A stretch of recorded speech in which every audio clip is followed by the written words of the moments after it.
I'm sorry. Okay. Commissioner Bradley, Present. Alderwoman Saunier. And you have a quorum. Okay, did we call Commissioner Boaz? Oh, Commissioner Boaz, I'm sorry. It's not. Okay. Very good. Thank you very much. All right, next up is approval of the minutes. May I get a motion, please? So moved. Second. It's been moved by Commissioner Hubman, seconded by Commissioner Schweitzer. Call for vote, please. Alderwoman Schweitzer, Aye. Commissioner Bradley, Aye. Commissioner Fowler, Aye. Commissioner Garmendia. Aye. Commissioner Hubman, Aye. Commissioner Jorgensen, Aye. Commissioner Miller, Aye. Commissioner Williams, Aye. Chair Banton, Aye. and the motion passes with our president voting aye. Very good. Thank you, everyone. All righty, we have 4 action items tonight. The first will include a public hearing. Please note that the PUD item in the Hill will not be heard tonight because at the applicant's request, we will be hearing that at a future meeting. They've asked to continue that. I don't think I heard her online, but I do want to welcome Alderwoman Saunier to the commission as the new designee from the Housing, Urban Development and Zoning Committee, replacing our beloved friend Alderwoman Clark Hubbard. So we'll miss her, but we're excited to have the new Alderwoman on with us. And with that, I will go to our first action item, which is PDA 00925, the Sustainability and Climate Plan. I will pass it over to our lovely Sustainability Director.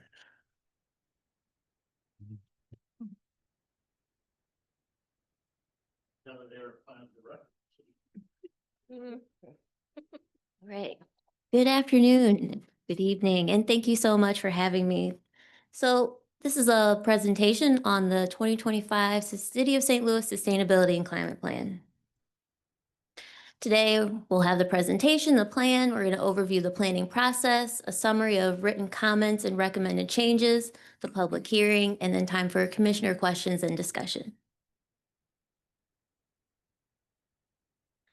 So the Sustainability and Climate Plan is part of a larger picture. It's part of the city's comprehensive plan, ideally. So it's going to talk and interact with the other city plans, such as the Strategic Land Use Plan, the Transportation and Mobility Plan, Housing Plans, Economic Justice Action Plan, and will become the environmental policies element of the city's comprehensive plan, where we identify our environmental goals, protect natural resources, address climate impacts through energy and emission reductions, promote sustainable development, and foster environmental justice. So if we take a step back, the city's first sustainability plan was done in 2013. This was amazing. It was innovative, it was modern thinking for its time, and it was adopted as a topical plan with one minor amendment in the education and training leadership section. After this plan, it was followed by a sustainability action agenda, which included 29 items that were to be prioritized, as well as a 2017 climate action and adaptation plan, which included the greenhouse gas mitigation goals. So greenhouse gas inventories have been done since 2010, every 3 to 5 years, based on a 2005 baseline. So our approach was to build upon this 2013 plan and that climate action and adaptation plan so we can connect the greenhouse gas inventory, our emissions reduction goals with sustainability more closely together. So we decided to focus on what the city has jurisdiction over. So this is a 5-year strategic roadmap. It's going to build the systems and capacity to address climate change, reduce city and community emissions, prepare for severe climate impacts and build resilience, and building effective infrastructure funding capacity and policies. In addition to this, we expanded the equity lens to ensure racial equity and environmental justice within the strategies. And when we listened to the community and stakeholders, we decided to focus on pragmatic solutions to address the barriers to climate work in our area. So a timeline, this project took about 14 months and we're right here at the finish line. It officially kicked off last fall, last August, and we're right here in the final stages. So there are a lot of pictures in here that kind of show snapshots of the plan. It starts off with a lovely letter from Mayor Spencer showing the importance of climate action right now, some highlighted strategies, an executive summary, and then 4 chapters followed by a glossary of terms and 2 appendices. So the first chapter is becoming a vibrant and climate-friendly city. So it really describes the need to prepare and act now. What can we do for mitigation and hazard preparedment? And we talk about the 5 climate hazards that face our city, which are extreme heat, extreme cold, drought, tornadoes and strong winds, and flooding and rainstorms. And it goes into more detail about those.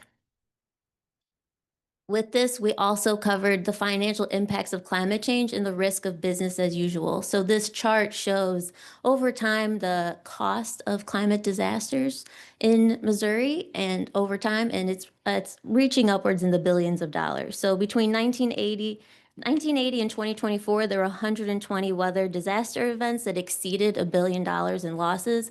And in 2024 alone, there were more than $37 billion in damages in Missouri alone. So our climate impacts that happen in Missouri, they cost a lot, but we're also paying for what may get started in other areas of the country as well. So each dollar investment in disaster preparedness saves $13 in economic costs, damages, and cleanup later, according to the U.S. Chamber of Commerce.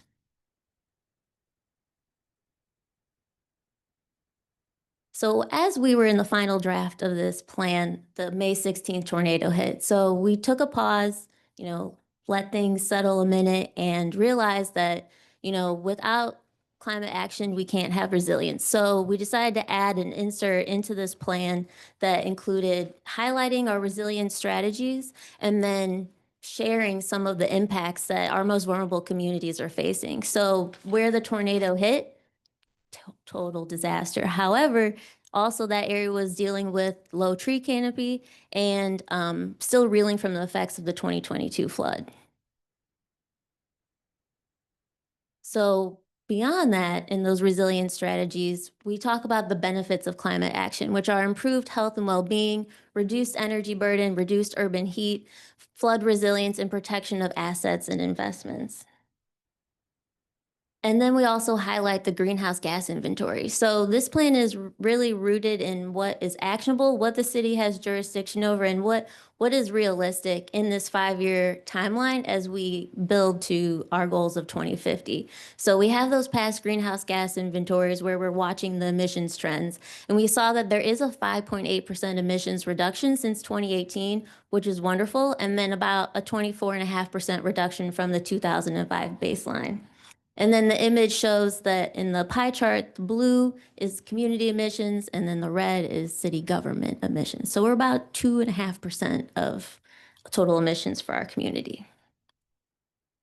So then the trend is downwards. It's really great. There's been a lot of good work done in the community and thanks to past administrations. However, we know that buildings remain the #1 emitter of greenhouse gases. And that level is about 76% of our emissions are coming from buildings. And while our emissions are trending downwards, our per capita emissions have gone up slightly. So overall, they're down from 2005 by 13%, but they're up slightly from 2018's, and it's above the US average. So that's indicating that population loss is not directly tied to emissions, and overall, we're using more and more energy. And we think that could be because of aging buildings, poor building envelopes, outdated HVAC systems, and obviously climate change. We're experiencing more extreme weather, so more cold snaps and more extreme heat.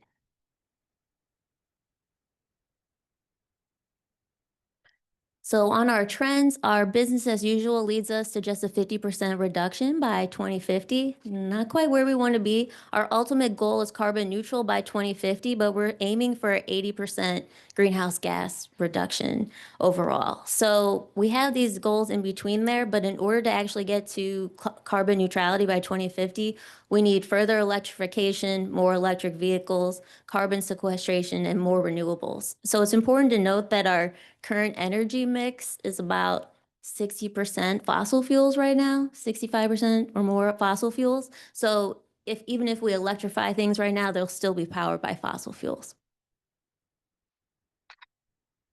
And I also want to note that we developed these strategies and goals for our greenhouse gas emissions based off our utilities integrated resource plan. So we also consulted with East West Gateway on this to make sure that our goals were aligning with their climate action plan. And as I mentioned, we moved to incorporate environmental justice a lot more in this plan. So Chapter 2 talks about the community-driven focus from here. We start with a grounding note from the Chief Inclusion Growth Officer, define environmental racism, and root this in the Forward Through Ferguson definition. Throughout the community engagement, several themes really popped up and hold true throughout this plan and the actions and strategies. People wanted reduced reliance on fossil fuels. They wanted stronger connectivity and safe passage through alternative transportation. Safety and cleanliness was a theme that popped up a lot. They want a better sense of community free of illegal dumping. They want increased maintenance and quality, so ensure that the city actually has capacity and resources to implement and maintain some of these projects. They want the plan to be equitable and reparative. So let's focus on disinvested areas and people first, repair past harms, and prioritize those most in need. They really want resiliency embedded into our communities. So can we be adaptive to extreme heat and weather, flooding, and be more proactive and prepared? And last, implementation. They understand that through small wins and large projects is great. We also need to be aware of barriers and always work with community partners.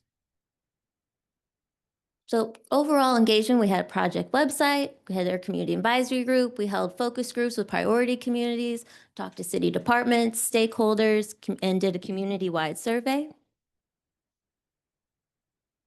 We had a core team made of 12 city staff who met 4 specific times with action steps around analysis, development, and prioritization, 14 city department listening sessions. We did an employee commute survey and got 474 responses about how people are traveling to and from work. And then we also did further collaboration with the other planning efforts of the SLOOP, TMP, and neighborhood plans. The community advisory group, they were a dedicated crew, let me tell you that. We had over 100 applicants for this in just 2 weeks. We ended up with a 21-member group with 4 official meetings, and they kept asking, what can I do more? How can I get my neighbors involved? What can I do? So they were a wonderful group to work with. And then we also had our community listening sessions with most impacted communities, so youth, seniors, persons with disabilities, North City residents, Southeast City, urban farmers and growers, renters and workers. And we also consulted with businesses, so community improvement districts, community development corporations, institutions, chambers of commerce, and small and large businesses alike. And then we also interacted with sustainability-related organizations and nonprofits. We also did a community-wide survey through website and email. We got 321 responses, and we held a forum for the community advisory group so they could chat with each other and share information, and then everything was kind of in a central place to accelerate the work. So here's a timeline as we move to our Chapter 3 Roadmap to Climate Action. From 2025 to 2030, that's where we're building the foundation for successful climate action and adaptation. That's where the core of this plan is rooted. And then from 2030 to 2040, we're able to become decarbonization ready and increase community resilience. And this is where we're really pushing the codes, policies, continued strategic electrification, and infrastructure improvements. And then by 2040, we're ready to become decarbonized because hopefully we figured out how we can bring on more renewable energy and reach carbon neutrality. And then we're actually able to withstand and recover from extreme weather events. With this plan, we included an evaluation criteria that covers environmental justice, human impact, total cost, environmental, and implementation.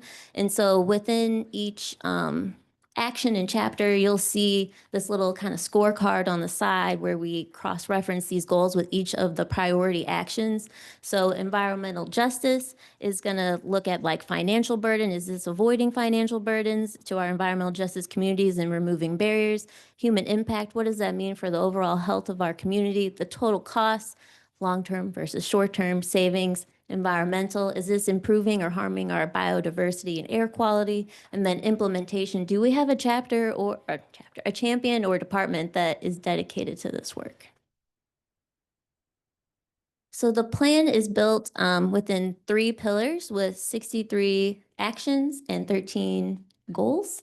So I'll go over each one of those, and then we have that criteria that goes with it. So pillar 1 is promote a safe and healthy and climate resilient city. Pillar 2 is expand city and community capacity for climate resilience. And then pillar 3 is advance energy efficiency while reducing energy burden. So pillars 1 focus is expanding, improving the city's physical systems, infrastructure, and services to enable a more climate-friendly city.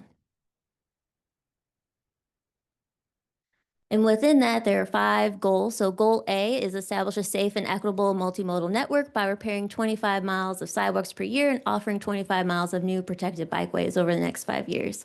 So in each goal, we have included expected outcomes, the strategy, and then priority actions. So goal A is connecting to the transportation mobility plan with that environmental focus. So safer streets, more sidewalks, we don't have to use our cars, and we can use public transportation, and feel free to make those choices to reduce vehicle miles traveled. Goal B is about integrating green infrastructure. So, and nature-based solutions into 50% of new stormwater infrastructure, street design, and other public facilities. So how are we embedding this type of resilience into our street design?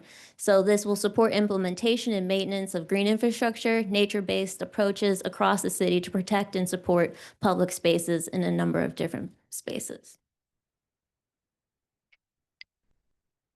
Goal B includes forgot to say that. We got to click next. There we go. So also throughout the plan, we have quotes from residents and different case studies, connection to the SLOOP, since the SLOOP has the climate readiness priority areas. Just want to share that.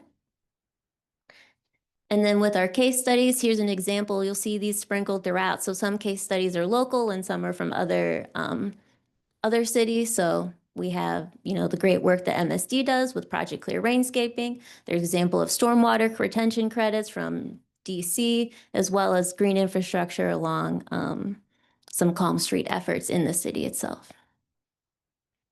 So moving back to goal C, still under chapter 1 here, establish and maintain a 5% tree canopy to increase and expand community resilience. This goal has a small caveat because it was set before the tornado. So once we have more data, this could change. However, we feel pretty confident that establishing this and maintaining it is of priority and possibility, because this is referring just to the city-owned trees. So not all of the trees, just the ones that forestry maintains. But we're going to strengthen city-maintained urban forests to protect mature and critical trees, establish clear permitting and maintenance requirements, and grow the tree canopy in light of climate pressures. Goal D is about increasing landfill diversion by 5% while investing in more reliable and consistent refuse services. So improving the city's refuse program to reduce illegal dumping and litter, prioritizing areas of disinvestment and divert waste from landfills while increasing recycling. So are we getting our trash contained and cleaning up the streets? Whoops, too fast. Goal E is around develop and expand climate-smart land use and development policies that promote resilience, community livability, and community development. So this is ensuring that our development policies and procedures, including zoning standards, development policies, building ordinances, advance climate goals, support resilience, and do not create unintentional barriers. On to pillar 2, which is about expanding the city and community capacity for climate resilience. So this is both ensuring that there are sufficient resources within the city's operations and by enhancing the community's understanding and recognition of the benefits of climate practices. These goals are pretty straightforward, but the first is increase resilience through community knowledge and awareness of active participation in climate-friendly practices. So fund and support climate communication staff on ongoing education, emergency preparedness, awareness, and activities. We're getting information out to everyone about what we're doing, what needs to be done, and what they can do.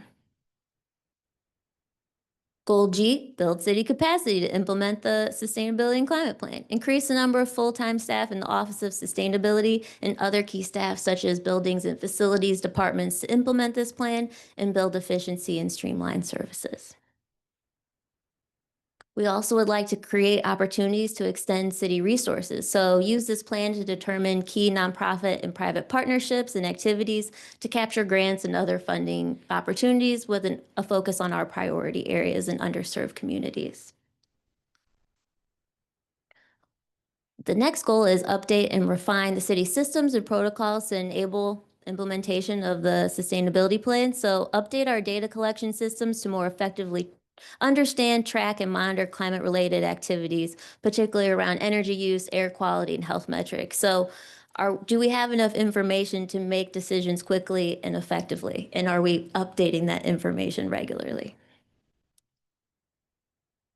On to Pillar 3, this is a really important chapter or section of the plan. Pillar 3 is about advanced energy efficiency while reducing energy burden. So like I said, 76% of our emissions come from buildings, so energy is going to be a focus in here, and how do we address that?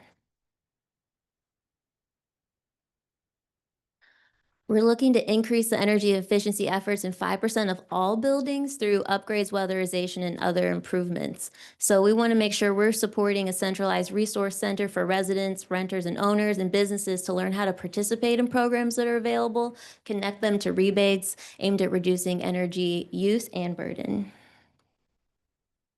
We also need to engage with our commercial and industrial sectors to promote energy savings and efficiency so we can reduce energy use in large commercial buildings by 20%. So this is where we're really aligning with the city's building energy performance standards. So expanding that to cover 25,000 square feet by 2031 and 10,000 square feet by 2036.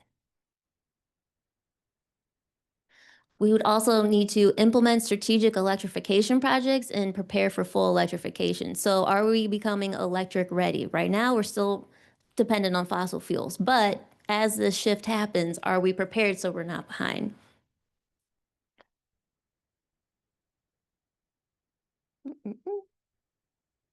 Go to the next slide.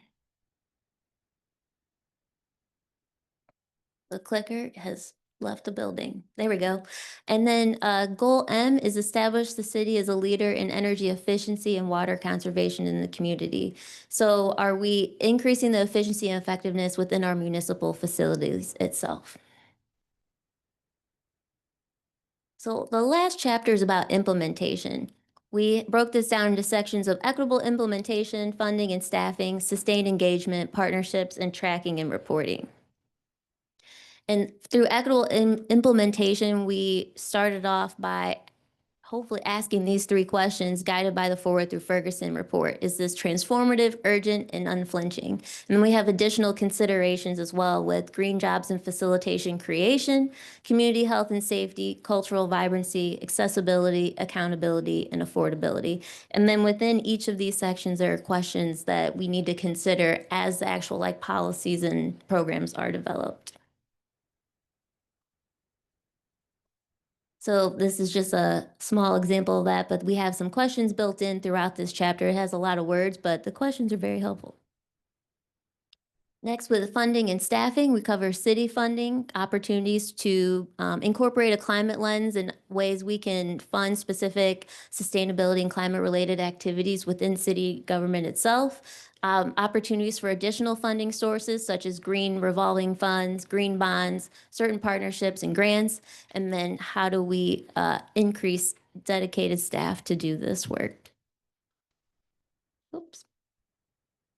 And then throughout this also, we call for sustained engagement. So 2 dedicated advisory groups, one of residents and nonprofits, one of businesses and institutions, and then start with the community advisory group priorities. And then beyond that, look to solidifying and further enhancing those partnerships that we currently have to advance this work.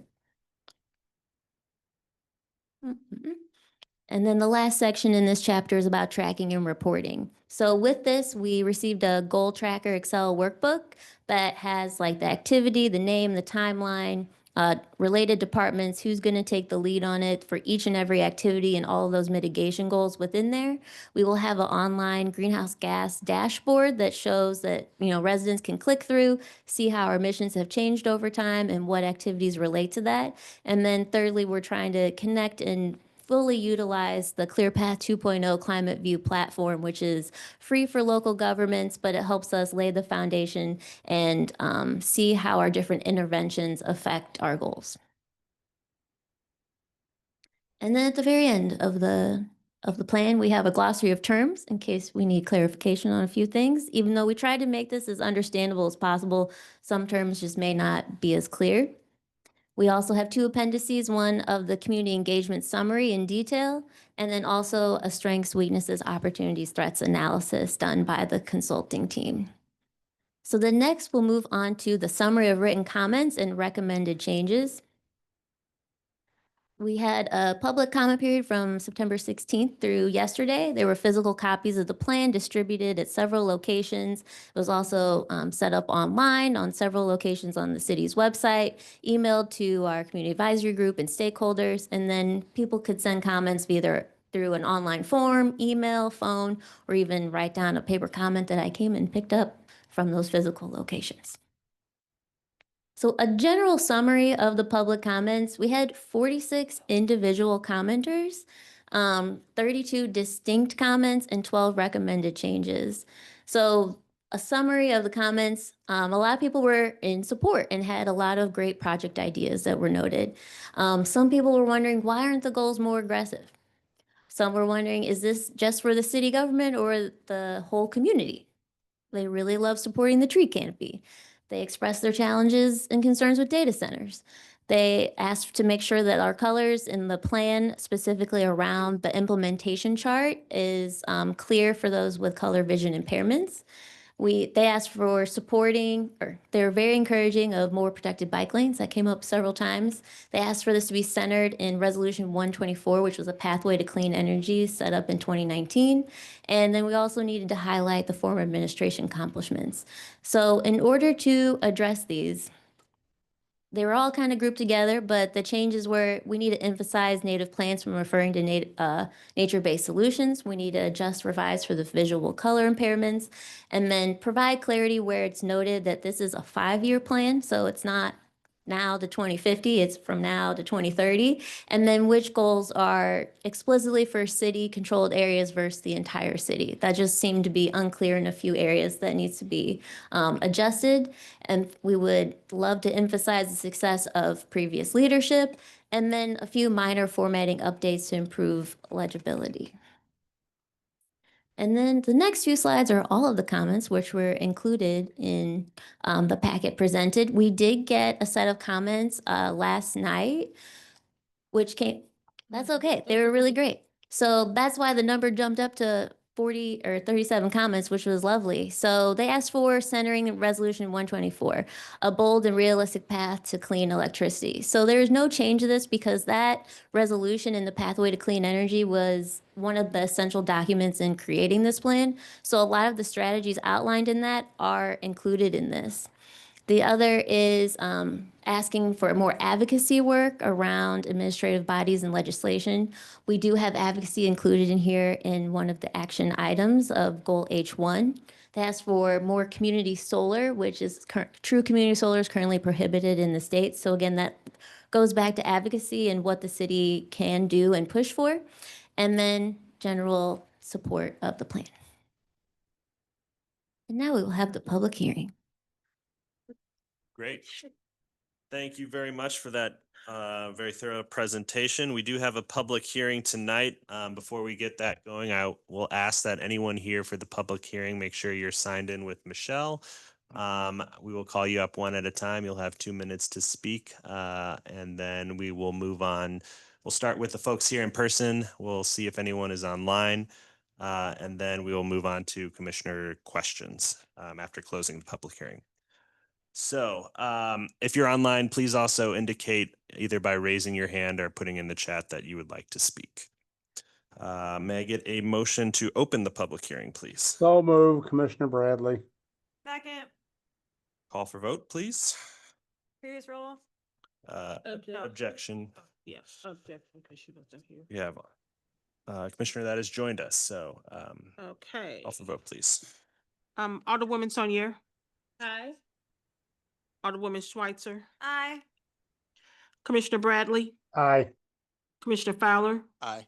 Commissioner Garmendia, Aye. Commissioner Hubman, Aye. Commissioner Jorgensen, Aye. Commissioner Miller, Commissioner Williams, Aye. Chair Banton, Aye. and the motion passes with all present voting aye. Great. So the public hearing is now open. Michelle, who do we have up first? I'm not sure if she wants to speak. Jen, Sure. yes. Okay, please also introduce yourself when you begin. Hi, everybody. I recognize a lot of you. It's nice to see you. I'm Jen DeRose. I am with the Sierra Club. I'm the Beyond Coal campaign strategist for the state of Missouri, which means that I fight coal plants and I advocate for renewable energy and air quality, better air quality. And I also recently have been doing a lot of work on energy burden. There's an energy burden report that's referenced in this plan that's, I hope you all take time to read as well. I just wanted to thank Alicia for the wonderful, wonderful work she's done on this plan. Sierra Club was involved with this from the beginning, and I think it's very solid. My only recommendation that's not in the plan is that I do believe it's very important for the city of St. Louis to become formally involved in IRP, integrated resource planning projects for our major utilities, Spire and Ameren, because they have detrimental effects on residents when it comes to their bills and how their energy is produced. Nearly all of the energy in the state of Missouri comes from coal, and it's very dangerous and it contributes to our poor air quality. We have so many poor ozone quality days in Missouri, and that is largely because of our coal plants. And I think this plan does a great job of addressing a lot of that, but I would really love to see St. Louis take a seat at the table when it comes to IRPs, integrated resource plans, and rate cases. And there are opportunities to find free legal counsel for that, and that's something that we can always help you all find. And yeah, but otherwise, I'm just so delighted and very pleased with how this is rolled out. And I love the centering of environmental justice and equity throughout the plan. I thought it's very thoughtful and well done. And that's really all I'd like to contribute today. Great. Thank you very much for your testimony. Do you have anyone else here who would like to speak? Do we have anyone online? All right, very good. With that, I will ask for a, oh, okay. Sorry. Lorna? Lauren. Lauren, would you like to say something? Sure, thank you. Yeah, I'll be quick. My name's Lauren. I'm with the Eco-Socialist Green Party of Eastern Missouri. I wanted to also thank everyone for the presentation, and I think the sustainability and climate plan, it's really positive. It's really great to see this, and I can tell how much hard work has gone into it. And to thank the city for that. I did have a question though about how these plans can be used to affect change with regards to certain projects like the data center and also the ICL, which has violated the Clean Air Act at their South City facility. And they're planning to build in North City, which is in the area where there's the highest childhood asthma rates already. So I'm wondering how this plan relates to decreasing the negative effects of that. Thank you.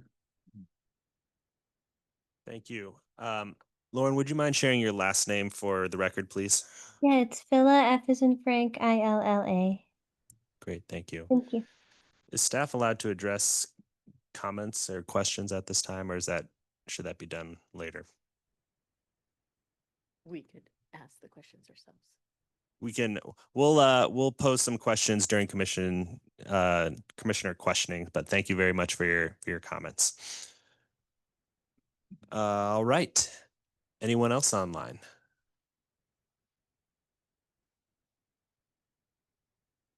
Very good. Can I get a motion to close the public hearing, please? So moved, Bradley. Second, previous roll. It's been asked for previous roll. Any objections? Hearing no objections, the public hearing is now closed. Thank you very much, everyone. And we will move to commissioner questions. Let's start with Commissioner Bradley online. I really don't have any exact questions. Been working on this and watching this since its inception many, many years ago. Just want to say, great job, Alicia. I think you've done yeoman's work on this. Obviously, we have a long way to go. And even with the city, we have a lot of things that we need to correct and we need to find funding to correct. And we know that, and we do our very best to do it. But we do have a long way to go, and I'm certainly aware of it. And everything we do, we try to be in conformance with this plan. So thank you for your great work on this. Very good. Thank you. And I'll just go down the rest of my list here, starting with Alderwoman Schweitzer. Thank you so much. I appreciate the presentation and all the work that's being done. A few comments, and then I can ask some of the questions that were brought up during the public hearing.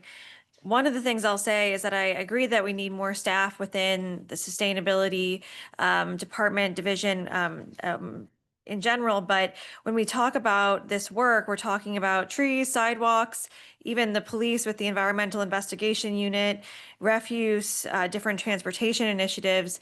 It seems like a horizontal approach, making sure that there's staff in every department that knows this work and is ready to answer to the plan is just crucial. I mean, I find so many times where, you know, there's an initiative in the city of St. Louis that one department's doing, and then I talk to someone in another department and, you know, they get frustrated that the tree roots are growing into our underground systems and maybe don't want to plant as many trees in the tree lawn, but that's not going to be what we're talking about. So I don't think it's good enough to just staff this office. If there's not people within every department that are bought into enforcing this plan. I'm not sure if that's a question or just a comment, honestly, unless you have something you want to add to it. I mean, I think there is a lot of work already being done across different departments, but within the Office of Sustainability, having more people to like project manage and focus in on those interconnection parts would be very, very helpful. And then if there are new programs or policies that are put in place, having extended staff to support that work would be beneficial as well. So it's a both. Yeah, and maybe just training the people who are in the city on these topics, because, you know, like I said, it's definitely different depending on who you talk to for what the priorities are and what work they do, and whether they think a different department's priorities are something that they're going to care about, you know. The policy changes are talked about in 2030 plus, and this plan doesn't have specific policy changes recommended, which I would have really liked to have seen. Why? So there are a few that are suggested in there, but for right now, we felt it was really important to really like get that foundation done, making sure that we're incorporating the right amount of data. We have the right information going in and out, the staff located across all the different departments, because if we implement a policy, who is going to execute that? Who's going to manage that or maintain that thing? So it's kind of like right now is foundational elements, and then we'll have those priority policies identified and then executed in 2030. So you feel like there's the staff between 2025 and 2030 to create all the policies based on the data in this? Yeah, some of them, yeah. Okay. To ask some of the questions that were brought up during the comments, how do you imagine this will be used for projects that are in front of the city, whether it is something like a data center or, you know, expansion of ICL, which is to build, you know, batteries for electric cars, which I think is kind of left out of the conversation. That's what they're trying to do in the North City Yeah. plant. So that's something that I think we care about happening. Right. So one of the recommended policies that is in here is climate smart development policy. So that would include those types of like more riskier developments or high energy water intensive users. So what does that policy look like? What type of benefits do we need? What other things like zoning can tie into to protect our community as those new developments come online? And you think that's laid out in this document? It is identified, however, the policy has not been created yet. Okay. Those are my questions for now. I appreciate it. Can I make one further comment about that? one of the things that does in her role is she's evangelical about I appreciate that. about sustainability. So over the years in our city, we've gotten more and more city departments and staff members in city departments to embrace the things that we do and advocate for sustainability. And it's been a joy to see, because some folks have had to change from what was an old way to a new way. And Elijah is very good at helping nurture those folks to embrace these new things in sustainability, and meets with a variety of people in other departments often. I've certainly met with her regularly on some of the initiatives we're working on in the Board of Aldermen and have found that to be true. But, you know, one person can leave city government, and if there's not a horizontal approach in place, it won't last. And that's why we have a new climate plan in front of us today and a 2013 plan that had list after list after list of things that we have not done in the city of St. Louis. So I just caution us to make sure that we have the staff in place horizontally throughout the city who can make sure this actually gets implemented. Thank you. Thank you. Alderwoman Sonier. Thank you. I enjoyed this walkthrough, enjoyed this information. Want to thank you and all of the folks who put work in on the plan. This question is very tied to the tornado and just other natural disasters. Can you speak to any types of things in this plan that are about the city of St. Louis preparing for natural disasters? Floods are 50% more likely in the next few years. I could go through the plethora of things because of the climate crisis that is factual, despite what some might say, that is amongst us that is causing. So can you speak to any aspects of this plan that address just the city of St. Louis preparing for natural disasters? And if that's not in this plan, any of your thoughts and ideas on where that is in the priority list and what your thoughts are on that? Yeah, so there are a handful of resilience-specific strategies in the plan. They're going to be found in chapter 1. However, the few to name them include things like city-owned community resilience hubs. That's one. Improving municipal buildings to become more of these kind of resilience hub centers, or that type of situation. So residents have a place to go where they can charge their phone, you know, refrigerate their medication, et cetera, be solar powered, battery storage, et cetera. We have several strategies around green infrastructure to help with stormwater management that will tie into the CDBG-DR disaster relief green infrastructure plan that's happening right now.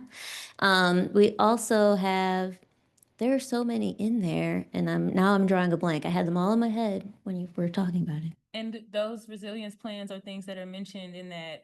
A lot of times certain infrastructure improvements and climate things are up to ward capital for alders. Is that something that has been explored as a funding source, or do you see it being more grants? I've certainly asked, I think you and I have met in discussing the idea of, you know, turning potentially like a recreation center into a place that could be a climate resilience, but there wasn't a lot of information on whether or not, you know, ward capital or things could be used. So I'm just wondering about, are those conversations happening as well? So in the plan, we do have a call for a dedicated like revolving loan fund to support green infrastructure in terms of maintenance and development, as well as for the tree canopy as well. So those two funding source like mechanisms, opportunities are listed in the actions. Okay. Thank you. Thank you. Commissioner Fowler. Sorry, I was thinking about something. I don't really have many questions. I think from my standpoint, a lot of the items that talk about flooding is what I'm mainly concerned about, are talked about in here. I know a lot of that, those rules are really imposed by MSD and their regulations for us. But I do like that you go through this and you kind of set the bedrock for here's the things that you should look for when trying to mitigate flooding. And you do also talk about the city's steps towards not only flooding, but other items, you know, greenhouse emissions and everything like that. No real questions from me. I appreciate all the hard work. I think this is a great start, and I hope we implement it and move forward. That's all I have. Great. Thank you. Commissioner Garmendia. Thank you so much. This is a tremendous amount of work, and it, you know, as someone who joined the city under a resiliency grant, I'm excited to see, I see this as stuff. One of the questions we asked as part of that project was, what can we do about to make things more equitable? And obviously you laid out a lot of them in this report. And the section I was most excited about is the one that's kind of a to-do, which is the tracking and reporting. So one question I have for you is whether any city staffer can be can have access to the ClearPath 2.0 tool. You know, I think we should be able to have multiple logins for that, but I will check. Yeah, it's a new platform that just rolled out a few months ago, and it's kind of become the new standard in leading cities across the United States. Okay, because I mean, I know the Office of the President, we do a lot of tracking on our own policy priorities, and there's a lot of overlap, Mhm. right, between the policies listed in this document. And you know, I just wanted to be sure that we offered our help in terms of filling out that Yeah. ClearPath 2.0 Mhm. until you have your Army. You know, leaning on the staff we do have that have shared alignment. So that's something we would love to be part of and to help you do, because this is exactly, I was like, wait, who's got to do what? That's the, I guess I was looking for it as an appendix. Yeah, there is a separate document that has like all the actions, which departments are responsible, what can be done. Data tracking and reporting, I think, is a core element. So thank you for that. Can you share that with her? Yeah. Hmm. And that's all my questions for now. Thanks. Thank you. Commissioner Hubman. No, this is, I think, very good work. Congratulations. I would hope that, and I very much appreciate the fact that you've kind of taken this incremental, this is the foundational period, and then we get, as we work through the bugs and kinks and as things develop over time, then the policies come next. Some policies can't wait 5 years. Yeah. So I would hope that there's a true dedication from the administration and everything to where this isn't an actual obvious piece of resolving things like the data center question and things like that, this is a directly impact this. That's my only comment, but I assume at this point that that's kind of somewhat a commitment. I don't know how clearly that is. I guess budget will tell and we'll find out.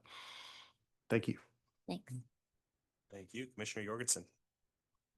Thanks so much for your work on this and for involving us along the way. So with that, I don't think I have a lot of questions today, but I do want to just take this opportunity to highlight, since this talks about the tree canopy and you mentioned it as well, that the city just partnered with the Clark Fox Family Foundation, Forest Park Forever, and Forest Relief of Missouri to have the Trick or Tree drive this Halloween, where kids can go out and collect donations to bring back the tree canopy in the tornado damaged neighborhoods. I think that's a really cool project. You can learn more about that at trickortreestl.com. Just a fun thing. I would also just mention that I think implementation of this is such an important thing, and our office looks forward to working with you and the rest of the city on that. That's all. Thank you. Thank you. Thank you, Commissioner Miller. Yeah, I got a couple of questions. One, I think Commissioner earlier mentioned about the tracking sheet, and there's a sample so there is a bigger spreadsheet. Yeah. And could you make that available to Yes. the commissioners? Absolutely. I can send that to you. Okay. The other thing, I mean, I think you presented this before and you did a terrific job on the building energy efficiency model and what the city's done. But my question is about water. The one utility the city does own is the water utility. And there's very little in the plan about water conservation. And, you know, we have a flat rate structure. So everybody who has water running in their basement and a leaky pipe, that doesn't fix it because it doesn't really affect their water bill. So that's a lot of water. Is there a reason we didn't touch on water? I mean, it's been a very sensitive and very much discussed item in the city. I mean, we've been past 2 water increases in rates So when it's up there with Ameren, and it affects our sewer, so is there a reason from the staff that we didn't include water conservation as a more of a major discussion point in the plan? So water conservation is included in with the climate smart development for those high water intensive users. And then also we know that new residents can ask for metered water if they choose. However, we hope that within the climate smart development plan that we'll be able to help support the water division to ensure we have reduced leakages over time and a strong infrastructure. So that was the conversation that I discussed with Director Patel when he reviewed this plan. Okay. It just seems like from a policy standpoint, water conservation is not on the par with greenhouse and others. And while we are rich historically from a water standpoint compared to some other areas of the country, the cost of treatment and sewer is something that affects a lot of people. And I just think we, hopefully as we go forward, we make that. I don't know if Don or if you have any comments on that. Was there, I mean, and we do own our own water utility, so we have some influence. And it just seems like that is an opportunity that we haven't fully addressed. So, yes, two things. One, I lived in Boulder, Colorado. For quite a while. One of the, so the, ended up being the best man at my wedding was the head of the Denver Water Department. And water is a scarcity in Colorado. So learned a lot about those type of things. And we have both plenty of water and infrastructure concerns about our water distribution.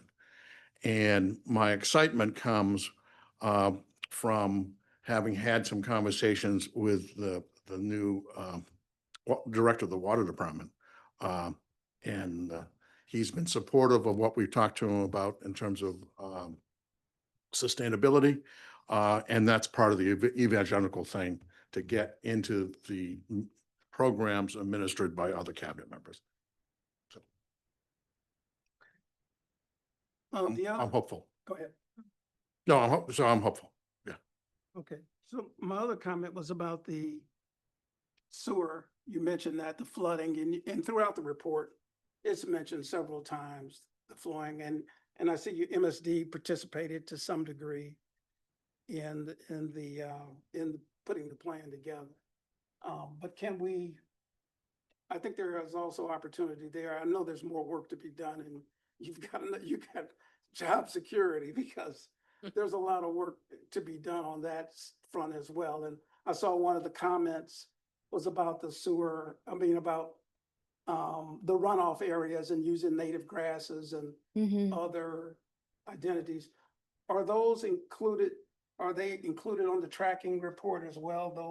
Was that item or in a group of items that were included in there? Yeah, there are several actions specifically around green infrastructure and what the city can control. So that would be supporting MSD's work and not really like conflicting with it. You know, they're kind of below the ground. So we're going to deal with what we can above the ground. That's all I have. And a corollary to that, in sort of a small world, is Tracy Boaz is just retired from her career with the State Department of Conservation. And she was instrumental for years getting us a grant to work in North City where there were ideas and opportunities to deal with water runoff in non-heavy duty ways, meaning not the pipes, but having it come to natural areas and have more green space. And that's borne some fruit in North City. And we thank Tracy for helping with that.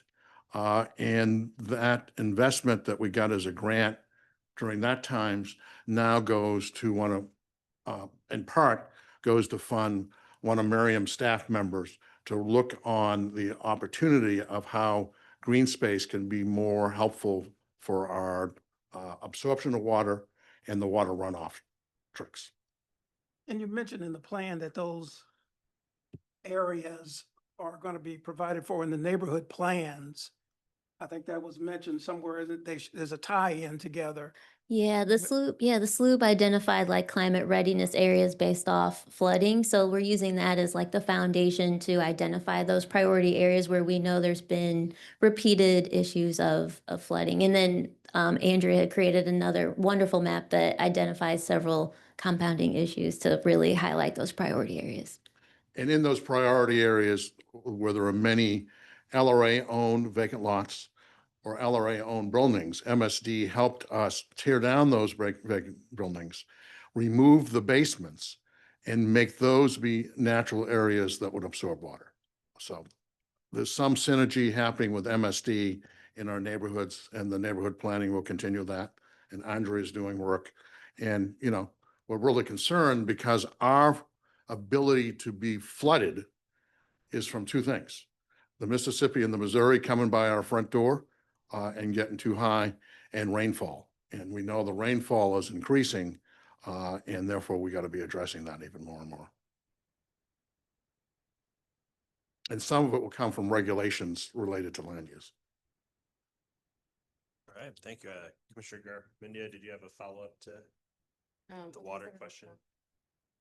No, but I was wondering if you want to do it, since it was just talked about.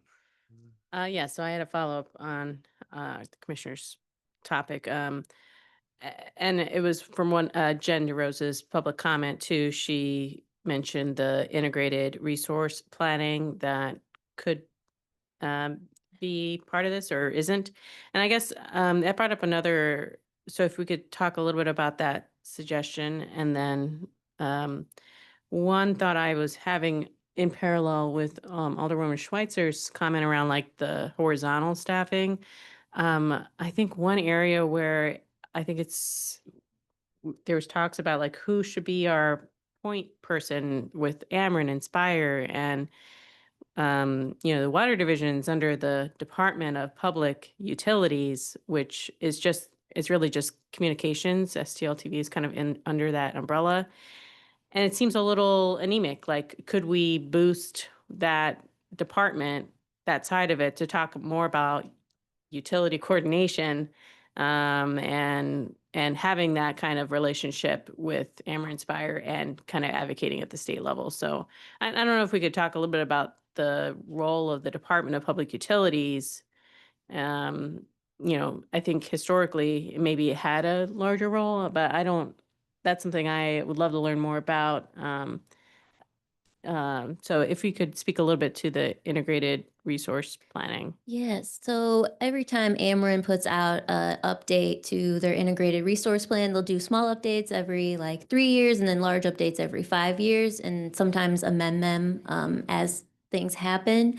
So the city has an opportunity to support interventions or intervening and provide public comments at those public hearings that are held by the state's Public Service Commission, who's our utility regulator. So at the last Ameren rate case hearing, I did provide comment. However, it wasn't like an official intervening process. But there, like Jen DeRose said, there are pro bono lawyers that help identify these things for cities, know when they're coming up, you know, help with paperwork and whatnot, to make the process as smooth as possible. So it's definitely something that we could take advantage of to ensure that we're protecting residents in the face of, you know, climate change and higher energy burden. You know, we do recognize that things cost more and we have to pay to, you know, upgrade facilities and infrastructure. However, you know, one of the themes that was brought up often throughout this planning process were what's the cost of electricity specifically. And part of the corollary to that is we got to keep pushing. Great, thank you. Commissioner Williams? So not very many comments at all. First, I want to say thank you. I appreciate the effort that you put into this, and also it seems like a very gentle plan or recommendation, which I think is important considering how our resources are being stretched at the moment. With that being said, I keep wondering, like, what do you think is the best utility of this plan for like neighborhood and community leaders, especially within that 5-year period where you're trying to establish the foundation? How can they use this as a tool to better govern or organize their community, or even more so as a stick to hold some people accountable. Because right now there's not a lot of that in this. Mm-hmm.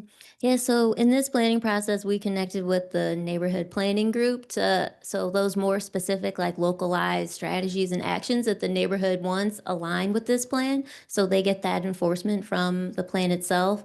I would say as a neighborhood leader or organizer, once we have the data and tracking and information, that stuff can be used, at that hyper-local level to support the needs of that specific area, because we know air quality is not equal across the city. Flooding is not equal across the city. So having that information for our residents, depending on where they live, would be very helpful. And let's remember, the building division has taken some steps to put energy standards into building construction and whatnot. And Rajiv is sitting over there and happy for the work he did in the building division. And the BEPS office still does. Okay, thank you. Great. Just a couple of questions from me. This is a unique plan for sort of this body to considering that normally we're focusing truly on a planning area or district or parcel of the city. And so for a plan that touches so many, perhaps all city departments, is a little bit unique. And I echo a lot of the comments about the implementation and staffing and making sure we are horizontally integrated with all of these different departments, because that is the only way I agree that it's going to get implemented. One thing that it sort of might touch directly for this commission, and we have two coming up after this, are for redevelopment agreements at the end of our packets, including the two we have tonight, are sort of checklists on a sustainability component based off of the 2013 plan. And I'm curious, has anything as part of this update sort of looked at that, and can we expect a similar updated version of that for future redevelopment agreements? Yeah, I actually chatted with SLDC earlier this week about updating that section of the community benefits scorecard. So while the current sustainability recommendation and actions are really great and well thought out, they seem, maybe a little challenging, but we need to be more specific about what we're asking for and what thresholds we're asking people to meet. And you would envision that this might happen behind the scenes already, and we're just not aware. It's usually something that's not talked about at all or skipped over.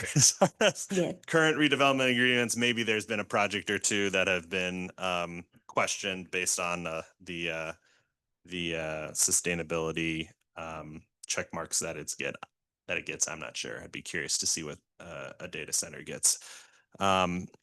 But I would love to see some more stringent goals for, if projects are receiving public money or abatement or incentives, to really meet some of the goals outlined in this plan, and be a little bit of that stick for certain projects moving forward.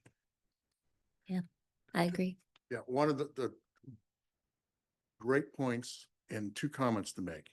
One of the things to remember now is whenever Miriam does a presentation that says, we're updating the city's comprehensive plan, we're talking about various chapters in that to be part of our law. And of course, the big one is the SLOOP, but she has a chart that shows all the ones that we're doing that's going to be contributing to that. The sustainability plan is now one of those. So part of that gets back to getting those missions from these types of plans ingrained in things that are becoming before the city. And you made the point, we already know pretty much, of course, we're going to be doing things related to land use and such, but we got to keep it moving. So for these other things, as we're adopting it, the transportation mobility plan will be coming up, and get those into the thought processes of people that are implementing. So the Chapter 99 and LCRA did start to do a checklist based on the previous sustainability plan, and I'll encourage them to do it again with what's in this plan.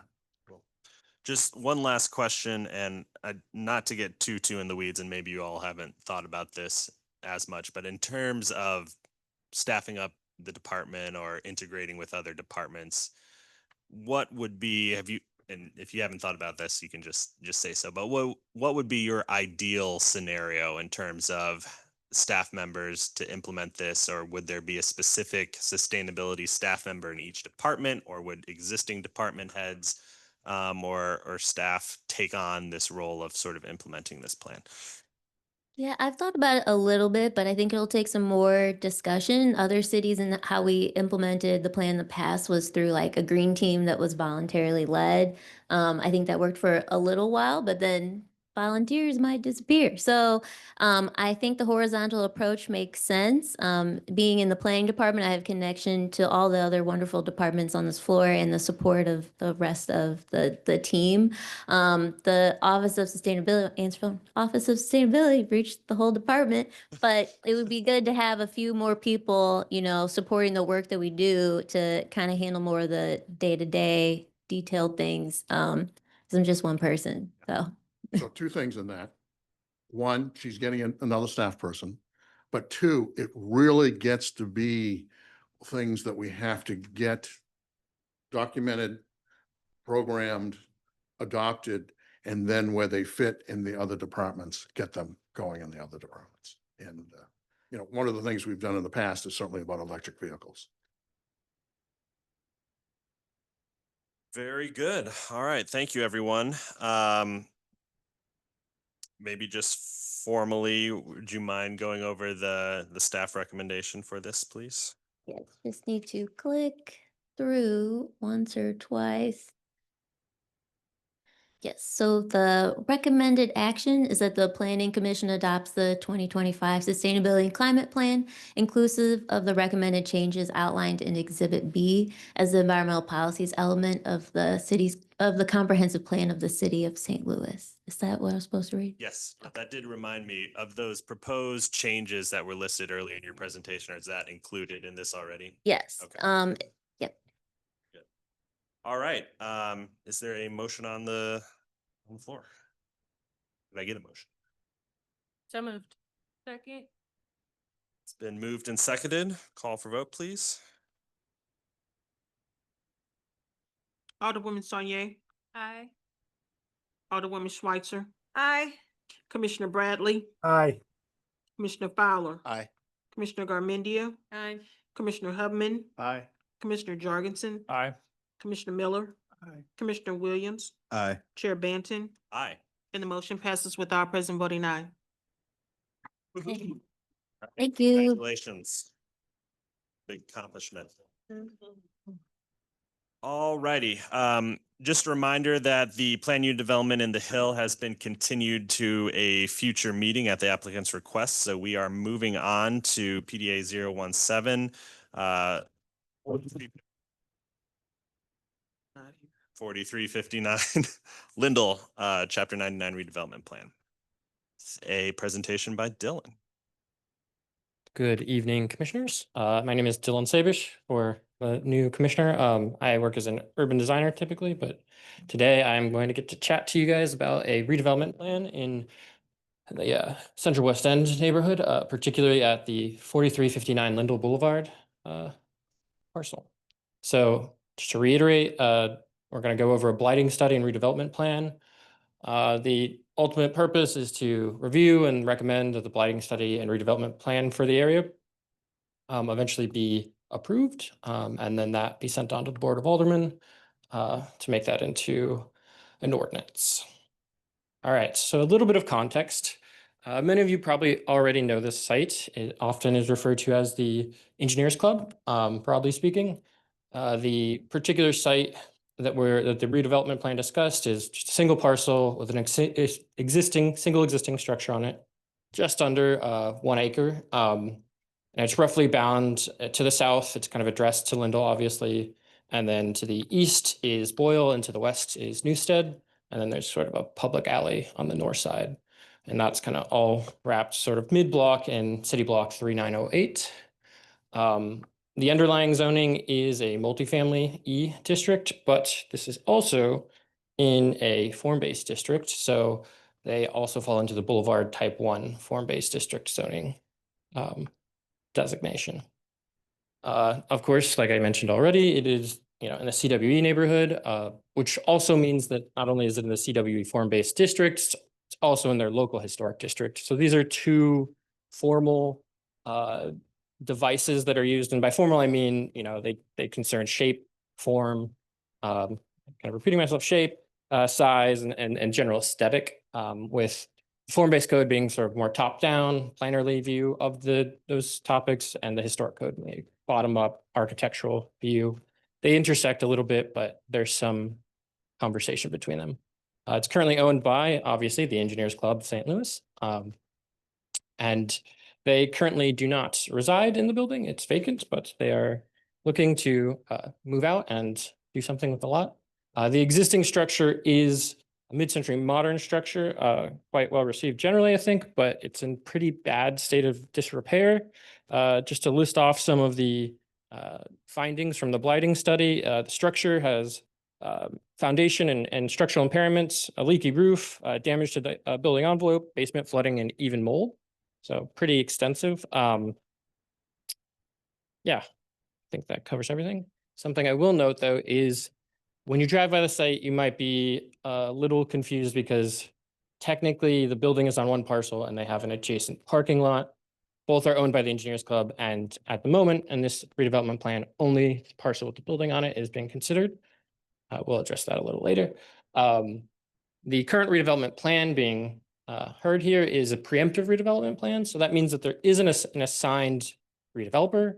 There isn't a proposal being presented before you, but more an attempt at creating tools and incentives that will allow this site to get some form of redevelopment that otherwise would have had too many hurdles to kind of accomplish, and previously has run into some issues. The specific site, the specific plan allows for some flexibility. So the abatement would be dependent on the eventual redeveloper who comes along. Would be a 15-year for LIHTC or 10-year for market rate. So there's some things at play there, but they would kind of be dependent on a number of factors, which we'll get into a little bit. But one of them would be sort of matching what not only the land use plan, but also the form-based code districts would require, particularly that the uses follow sort of a mixed use, multifamily, retail, research, something in this realm. There's, obviously no plan, so we can't say exactly which one it will be, but that would be the type of project intended for this location.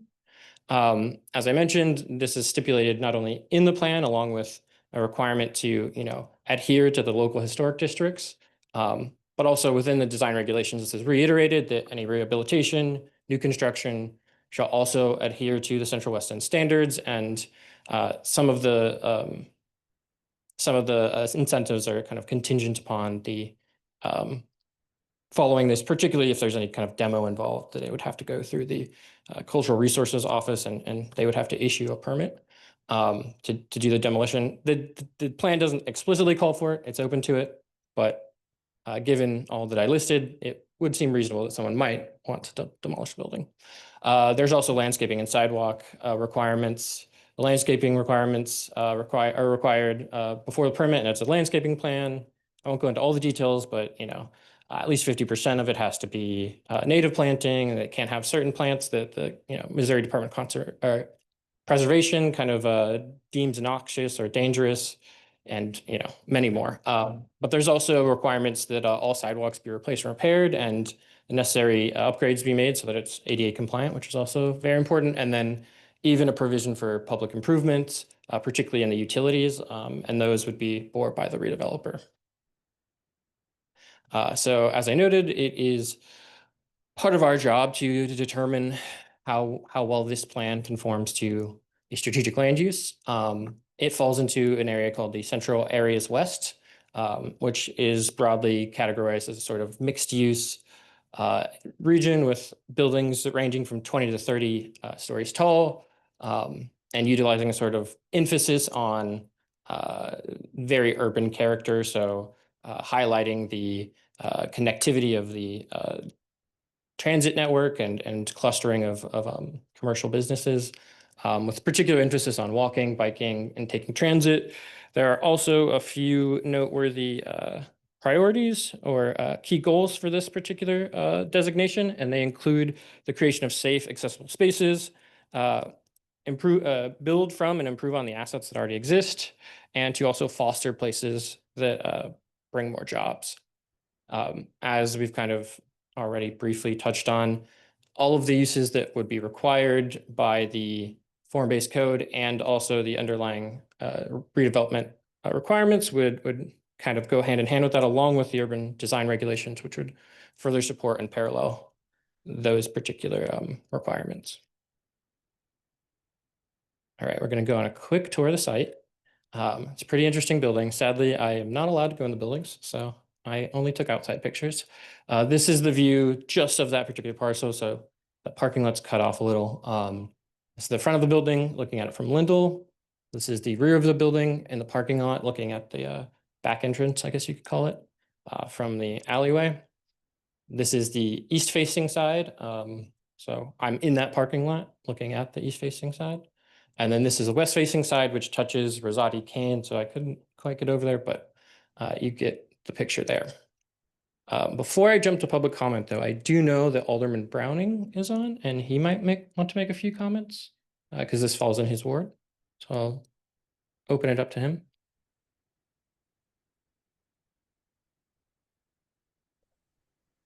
Hello. 1 second while I try to turn my camera on.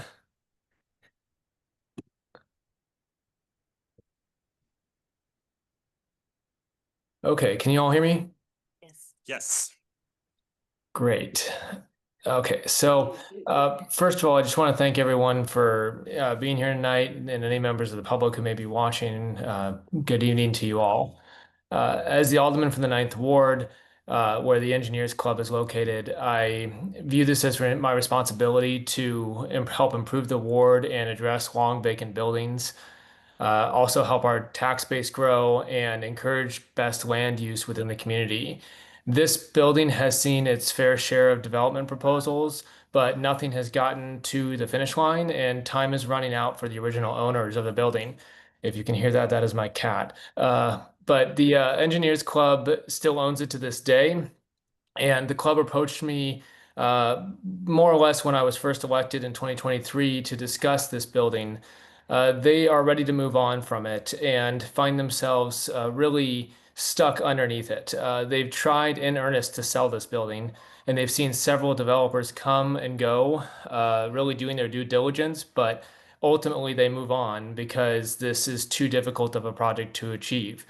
There have been no fewer than 5 proposals over the last few years, and issues with the building have proven prohibitive to development of the site. This redevelopment plan offers the current owners a way forward and really spells out for future developers what exactly can be built here, and encouraging development that will benefit the neighborhood, benefit our city. And it's worth noting that as a nonprofit, the Engineers Club does not pay any property taxes. So developing this site would benefit our city and our schools. Finally, any design, as mentioned in this presentation, any design proposed after the passage of this redevelopment plan will still need to be reviewed by our Cultural Resources Office. Any incentives will still be subject to a but-for test, as well as scored on the Community Benefits Scorecard. And any building that would go here would have to be subject to the historical standards of the area, as well as the form-based code that covers the Central West End. This site has the potential to be something that is wonderful for the area, builds to the design standards that are reflective of an urban environment. The current building is a little bit suburban in nature, and also interacts well with the Lindell streetscape. I am happy to answer any questions that anyone has about what we've been through so far, and I'll answer to the best of my knowledge. I want to end my remarks by thanking the engineers. They've been patient as we worked through this. It's taken a lot of work to get to this point, and I appreciate the commission hearing this redevelopment plan tonight.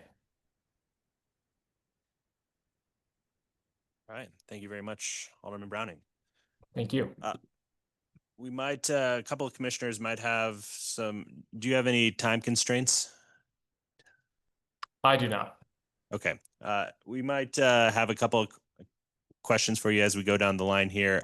Real quick, before I start with Commissioner questions, you had mentioned that you were going to touch on why the parking lot next to it, that parcel, was not included. If you could explain that. So I would honestly say it was just a bit of an oversight, and I think our ultimate recommendation will be to include it in the broader plan, but I'll let you continue with your questions. Very good. Let's move into questions then. We'll start with Alderman Schweitzer. So. Thank you so much. I've had the opportunity to talk to Alderman Browning about this project, and I appreciate the guardrails that are being put in place to make sure that so many different considerations will have to be met in order for the items laid out in this redevelopment to be brought into being. So it's clearly not just a handout situation, but really a carrot for a property that seems to need one. So I don't have any other questions at this time, and I appreciate all the work that's gone into this. Thank you. Thank you. Alderwoman Sonier. Thank you very much. I don't have any questions. Thank you. Commissioner Bradley. So as a member of the Engineers Club for over 35 years and been in that building many, many times through my career, and knowing the disposition of the building, I totally support this. And with all the commentary that Alderman Browning made, I have also spoken to many members of the Engineers Club that, they have done their best to try to market this building on their own. There have been a couple failed developments, as the Alderman mentioned. And so we need to help them, or this is going to sit as a vacant building, which is not good for anyone here. So, again, they tried, they raised a lot of money over the years. They tried to repair and utilize the building. The building has deep foundation issues, settlement, mold, leaks. And, it's amazing that a building that houses all the engineers of Greater St. Louis would have all these problems, but it's a relatively historical structure. So, and I say historical in our means of what we have known it to be. So not in the true sense of the word, but I definitely support this, and no questions, because I agree with everything that's being done here. Thank you. Thank you. Commissioner Fowler. Commissioner Bradley covered a lot of this. Also member of Engineers Club, a lot less than 35 years, but Rude. but yeah, the only comments I really have, I wish we had more pictures or even asked from the Engineers Club to see the condition of the interior, or just to display to everybody that, hey, this is a problem. I understand that it is, but just wish we had more photos in the future. Bradley covered a lot of this, but I was just gonna say, yeah, they have tried to sell, and there's a lot of effort to sell, but I think this is a good carrot for somebody in the future for this project. So we'll support, no questions. Great. Thank you. Commissioner Garmendia. No questions. Thank you. Thank you. Commissioner Huppin. No questions. Thanks. Commissioner Jorgensen. In attachment A on page 6, there's some language about tax abatements, abatement available for market rate redevelopment and abatement available for LIHTC redevelopment. Could you talk a bit about, are we committing ourselves to anything in that regard, or how exactly would that come into play? So from my understanding, and Zach is here, so he can kind of give the finer points, but the year amounts are pretty standard based on the type of project, and then the percentage would be kind of pretty standardized based on the results of the community benefits scorecard. So it would be dependent on the project. They would go through all the same assessments, and then kind of that would be what produces it. So there's no strong commitment, I would say, one way or the other. But if Zach wants to add any more. Good afternoon, good evening, Zach Wilson, SLDC. The applicant would have to apply to SLDC with an application. We would score a community scorecard, then a financial scorecard. And then if both scores pass both scorecards, a market rate could receive up to 10 at 90%. But usually we hover around 10 to 75 to 10 to 90, depends on the project. For a LIHTC project, there's standards 10 years at 90, followed by 5 years at 50. It just really depends on the applicant. So. Okay, so today we don't commit to anything in that regard. Correct. Great. Thank They you. could easily not apply for a tax abatement, and project moves forward. Thanks. So those two numbers are there as what's been described as the carrot. They don't need to use the carrot, but they have a carrot. Thanks. Great, That's all. thank you. Commissioner Miller, Question. Commissioner Williams. Zach, don't go too far. So with those tax abatement tools, I'm just curious, with the previous attempts to develop this site, how intimately familiar you were with their financials and whatever their struggles may be. Do you think that this tool would have gotten them over the hump? One of the developers had some legal problems. So we didn't even get to that part on some of the developers. So it could have happened. Part of the problem was the demo, possibly demoing the building. That was a hurdle, but laying this out ahead of time kind of clears that. If you have a good project, that you'll issue a permit on, that helps quite a bit. And the abatement will definitely help if it's a quality project.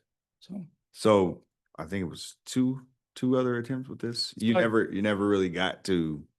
They have never submitted an application to us, so. Got yeah. it. Okay. Okay. No further questions.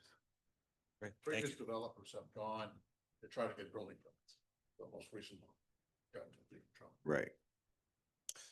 All right, time for the architect to ask some questions and have the engineers roll their eyes at him. I have been following a couple of these previous developments. I was excited to see the last proposal, and I think it's a shame that didn't happen, but understandable. It is what I would consider a merit-worthy building. Is the building right now on the historic register?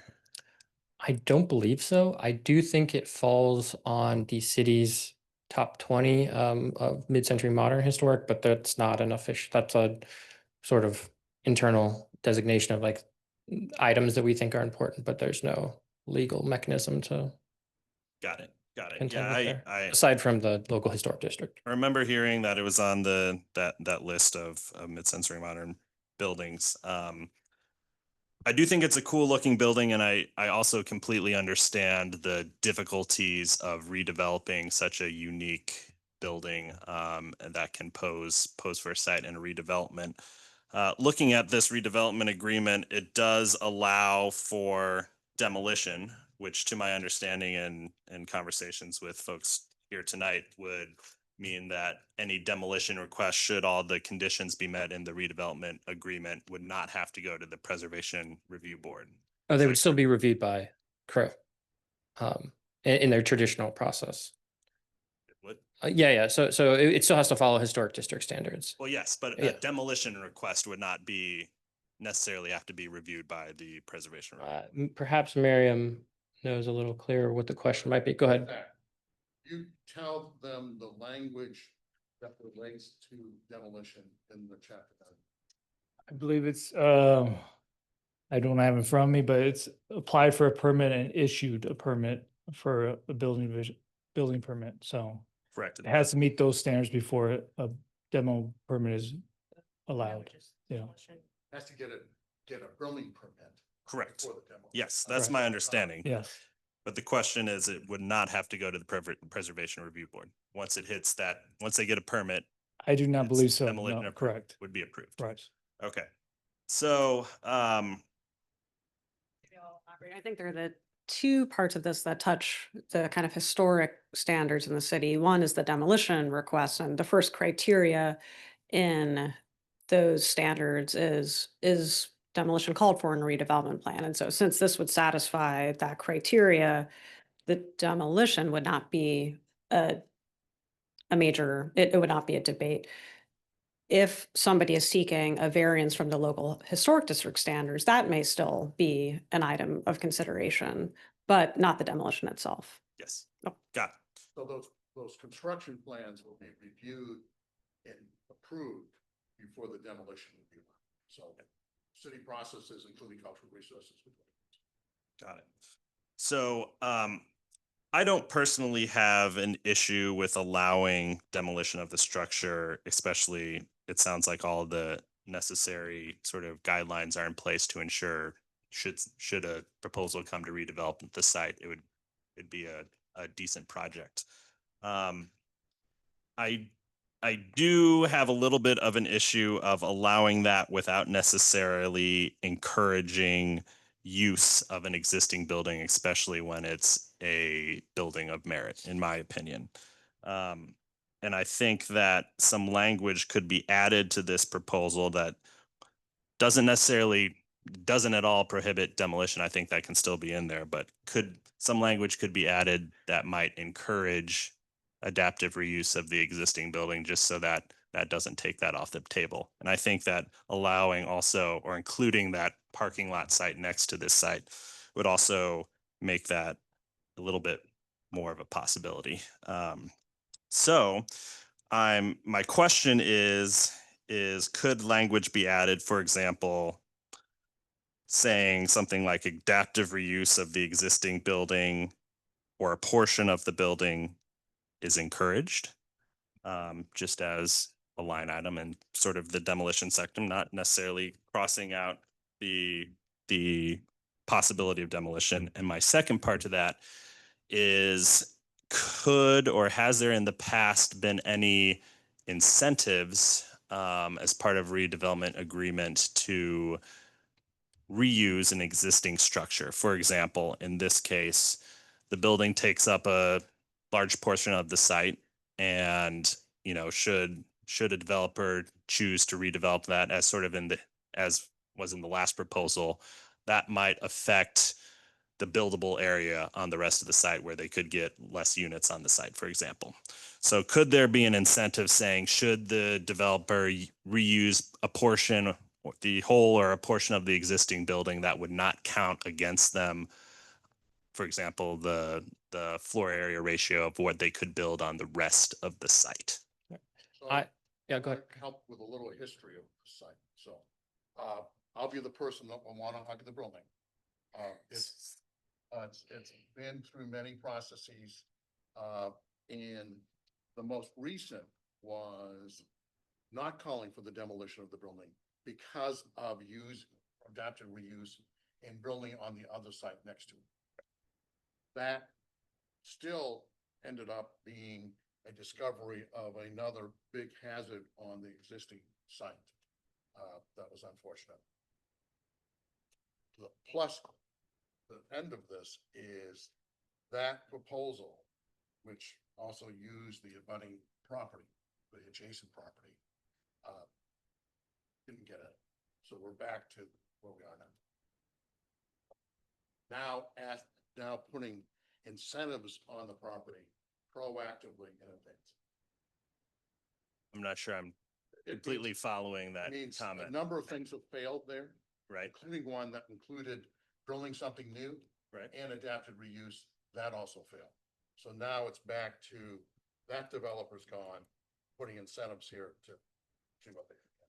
Right. And I get that. I'm saying, could there be additional incentives added as another carrot to encourage the reuse of the existing building? I would like to add that I think we've heard the comment about the two parcels owned by the Engineers Club are not currently in this redevelopment plan. There is a second parcel that is not. Something that you were going to comment about that. Yeah, so our recommendation will include that parcel. And so I believe that you could add the language. I think that might have to go back to the LCRA and be amended, if I'm not mistaken, but I'll let Zach take over. Yeah, we meet once a month, and we would take the redevelopment plan and amend it to include that parcel. That was on our fault for not adding that to the redevelopment plan. We don't usually abate parking lots, but since this is a buildable lot, we would like to get as much parcels as possible in there. Would you consider those two lots together as predominantly blighted? Correct, yes. Yeah. The other issue. Oh, I was going to just suggest, I agree with you. The building is merit worthy. Worked with those for 20 years in architecture. I imagine that alone is its is its own clear incentive to developers that are used to that, both state and federal. And I imagine they're familiar with the math on what that would do. I don't know if there's a more meaningful way to incentivize. And is that within the scope of our body? Yeah. Well, it would be in the scope if we put a condition saying that, We can't make a new tax abatement program. no, not in terms of tax abatement, in terms of the zoning, we could say that the existing site area taken up by the existing building could not necessarily count against them, so that a developer would be able to develop the same amount of units and density on the site should they reuse the building as if they didn't. Jake, let me ask a question. So on the benefit analysis, reusing or adaptive reuse of the building, does that increase your score on the benefit analysis? There is points for reuse of a building, a vacant building. You do to get additional points for that. The issue is it's the Central West End neighborhood, so their bar is much higher than other parts of the city. So we need a dense, productive project there as possible. So. I'm just going to provide a little bit, but Dylan mentioned that this is in the Boulevard Type 1 sub-district of the form-based code. And I just wanted to share some of the envelope standards that actually do establish a lot of flexibility for density here. There are many other standards that are kind of exacting and may be difficult for a developer to comply with in totality, but building height minimum actually is 3 stories and 40 feet. And the building height maximum in this district is 12 stories and 130 feet. So just for the commissioner's information that, you know, should somebody want to kind of place significant height and density on another part of the site in order to maintain the existing structure, the zoning provides. Currently allows that. Correct. Okay. Correct. Okay. I think that'll do it then. Could you review what the recommendation is, please? Yeah, so once again, we are pointing out this extra lot. We're gonna add that to the recommendation. So we could scoot that out of the way real quick. Yeah, so planning commission, or we would like the planning commission to find that 4395 or 4359, sorry, Lindell Boulevard, which is the current site for the Engineers Club building, and then the parking lot adjacent to it, 4339 Lindell Boulevard, to be both recommended, declared as blighted, and that the proposed, and that we find that the proposed redevelopment plan is in conformity with the strategic land use, particularly the Central Areas West designation, which they both fall under, and therefore recommends approval to the Board of Aldermen. Great. So moved. Second. It's been moved and seconded. Call for vote, please. Previous roll. Objection. Alderwoman Saunier, Aye. Alderwoman Schweitzer, Aye. Commissioner Bradley, Aye. Commissioner Fowler, Aye. Commissioner Garmendia, Aye. Commissioner Hubman, Aye. Commissioner Jorgensen, Aye. Commissioner Miller, Aye. Commissioner Williams, Aye. Chair Banton, Nay. and the motion passes with 9 ayes and 1 nay. Great. Thank you very much. Make note, this has been quite a saga for the duration of many attempts at redeveloping this building. And the action you just did was redevelopment plan came through us. It's been thought of, talked about with other demolition permit incentives. A key thing you just did was both properties, the vacant property that has a building on it and the vacant property that is a potential development site are both owned by the Engineers Club. And they're now both in a redevelopment plan that has carrots for the development. That's a good thing. And that recommendation goes back to LCRA. So that would be something that would be advanced to the board of Aldermen. Thank you. You couldn't hear who moved and seconded now. I moved. Oh, I Commissioner seconded. Fowler and Commissioner Garmendia. Thank you. All righty. That moves us to our next item, PDA 018, Cass Avenue, Chapter 99 redevelopment plan. Hey, y'all. My name is Mike Craver. I'm a planner here at PDA, and I'm here to talk about the blighting plan for the Cass Avenue and the I-44 area. So just like the last one, it's a blighting study with the redevelopment plan. The purpose to review and recommend the blighting study and the redevelopment plan for the area. Maybe. There we go. Site context. It is 26 parcels in the old North St. Louis area, right off of I-44 and I-70. It's little over 2 acres in total. It is mostly all just empty space. There's a few industrial buildings that are in use. The rest of it, you'll see in some of the pictures, is just a bunch of green space. There's a fairly large encampment of unhoused individuals at one of the parcels as well. And right now it all falls under the J Industrial District. Like I said, it's mostly vacant. It's got some industrial buildings. There's a electrical substation that's in use on one of the parcels, but mostly it's just a bunch of grass. And like I said, the parcels at the western boundary are currently occupied by a encampment of unhoused. It falls sloop-wise in 2 spots. Most of it falls in the Flex Industrial area, and then that little strip right along Cass Avenue falls under the medium intensity corridor. So for the Flex area, it's less intensive than the core industrial, with the potential to transition to other mixed uses, whether it's commercial or residential. Supports research and development uses as well as light industrial, and the buildings will be from 3 to 8 stories depending on the surrounding conditions. And then on Cass Avenue, that medium intensity corridor is an area with active ground floors and houses and commercial activities.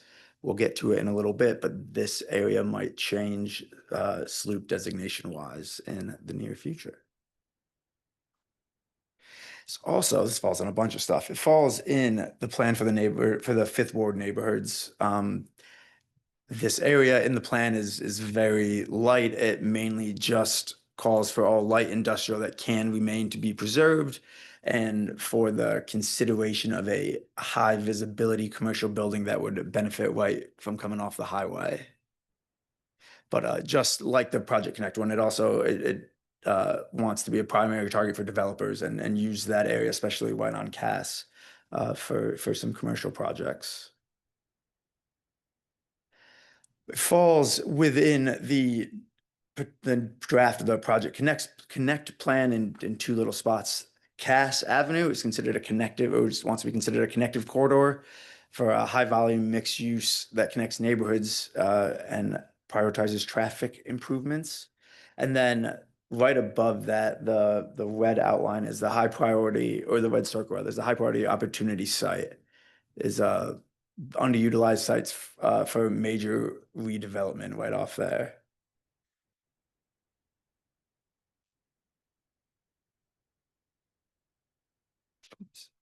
Maybe. All right. But with the Project Connect, it's anticipated that it's going to recommend redesignating that area to a medium intensity node, area that's very pedestrian focused, high quality streetscapes that supports travel by foot, transit, and bicycle. Kind of still fits in with what the plan is now. You know, mix of commercial and retail activities, 3 to 5 height buildings, and then mixed use housing and multi-unit buildings along the area. A little bit of a tour site. As you can see, it's pretty empty.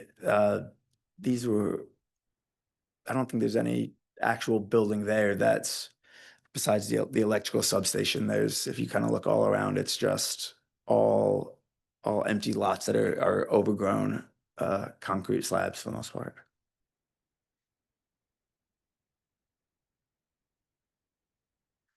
And then in terms of similar to the one Dylan did with the tax abatement, correct me if I'm wrong, it's still kind of the same thing since there's no plan directly involved in this redevelopment plan, or there's no project directly involved with this redevelopment plan. It's still not committing to anything, not putting anything set in stone, just having that option in the future going forward.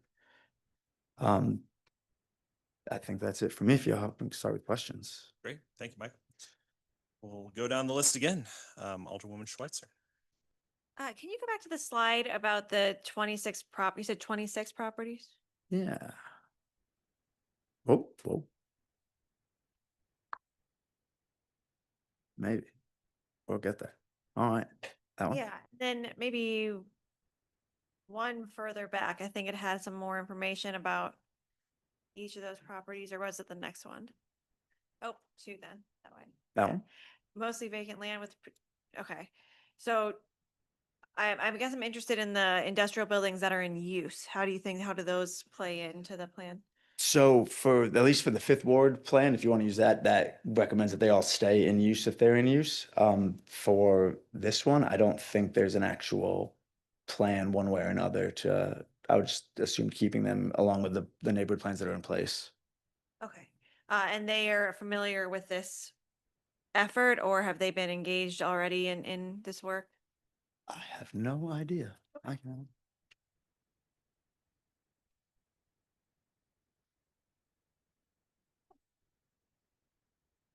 Sorry, can you repeat the question, please? Just interested in the occupied buildings and the ones that are in use, and whether they've been plugged into this effort and their thoughts on it in general. There is a tenant in the one building to the east, is looking to buy more property around it to expand. And that's one of the reasons we're focusing on this area currently. It's a small business owner, has support from the neighborhood.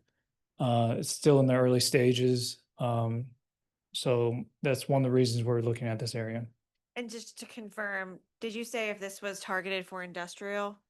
No, we're looking more commercial type uses in the future. Okay, thank you very much. I appreciate that.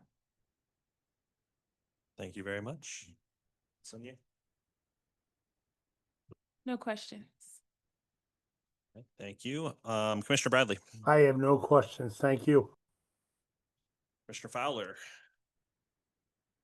You answered my question about the use, or Commissioner asked about the buildings on there. That was my only question. And what I thought was a building on the bottom left-hand corner at one point. And then from what I understand, there's no plan right now. We're just trying to incentivize this land to create. Okay, that's all my questions. Good. Mr. Garmendia. Yeah, so I think it's always good to understand the impetus for the, a Chapter 99 blighting study and redevelopment plan, given, so it sounds like there's the current owner of one of the parcels is the kind of, that's why we're instigating this. She is a tenant on the first couple floors of the one warehouse. Okay. And she would like to purchase and expand her business and to the other lots to the west. The other issue here is there's a property owner that we are all aware of, that we have some legal issues with, has some land in this area. And she's in negotiations with that, so that's still out there. So any project that would seek incentives would come to us, apply for an application, with an application, and we score the project similar like what we discussed earlier. We are, it's a woman-owned business who's been in the neighborhood for over 20-something years, has neighborhood support. We're very supportive of this project, of her project, and her deal, and she's in talks with that property owner to buy this land, and we hopefully it'll happen soon. So Okay. Yeah, I guess that was gonna be my follow-up question is who owns the parcels? We talked about there's 26 parcels, and so the person we're hoping to do this for is not even a property owner of any of them. she has options on a couple Options. Okay. options on a couple parcels. The party that I was discussing owns most of the western parcels, but she owns a couple options on a couple of the eastern parcels. Okay. And the neighborhood plan, sorry, is so the new neighborhood plan is not yet complete. I will. project, correct. Yeah. Okay, that is my questions. Thank you. Thank you, Commissioner Hubman. I only had one question. So the existing business that's hoping to expand, is it a use that's consistent with the sloop designation on the corridor? It is, I'm not up on the sloop, so I apologize. I'll get an F in planning here, so I apologize. We'll go easy on you. She is she does events, business, catering type, and she would like to build an event space here Nice. next to it. So I would think it meets the commercial aspect of that sloop.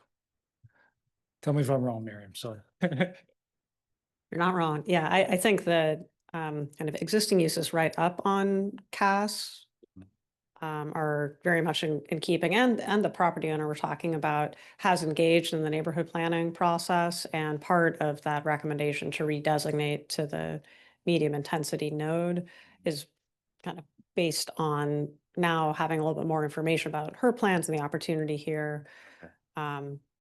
So as commissioners know, the flex designation is kind of supportive of continued operation of light industrial uses, as well as kind of a conversion to or transition to more of a mix of commercial and potentially residential uses where appropriate. So, really also the current designations are supportive of and kind of in line with the property owner's vision and plans for investments to be made.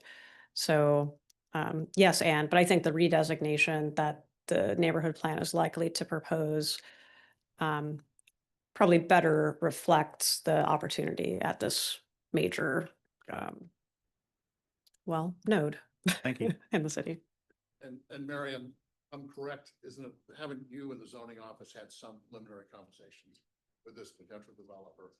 Also, SLDC, when Neil was here, she had also had talked to SLDC, which is, really in charge of Project Connect, so. Okay.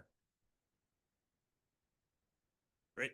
Thank you, Commissioner Jorgensen. I'm in favor of this. I think it's an important area to develop when you enter downtown from the highway there. This is not exactly how, as it is now, how you'd want people to come into downtown. So that's exciting to do something about. I am wondering though,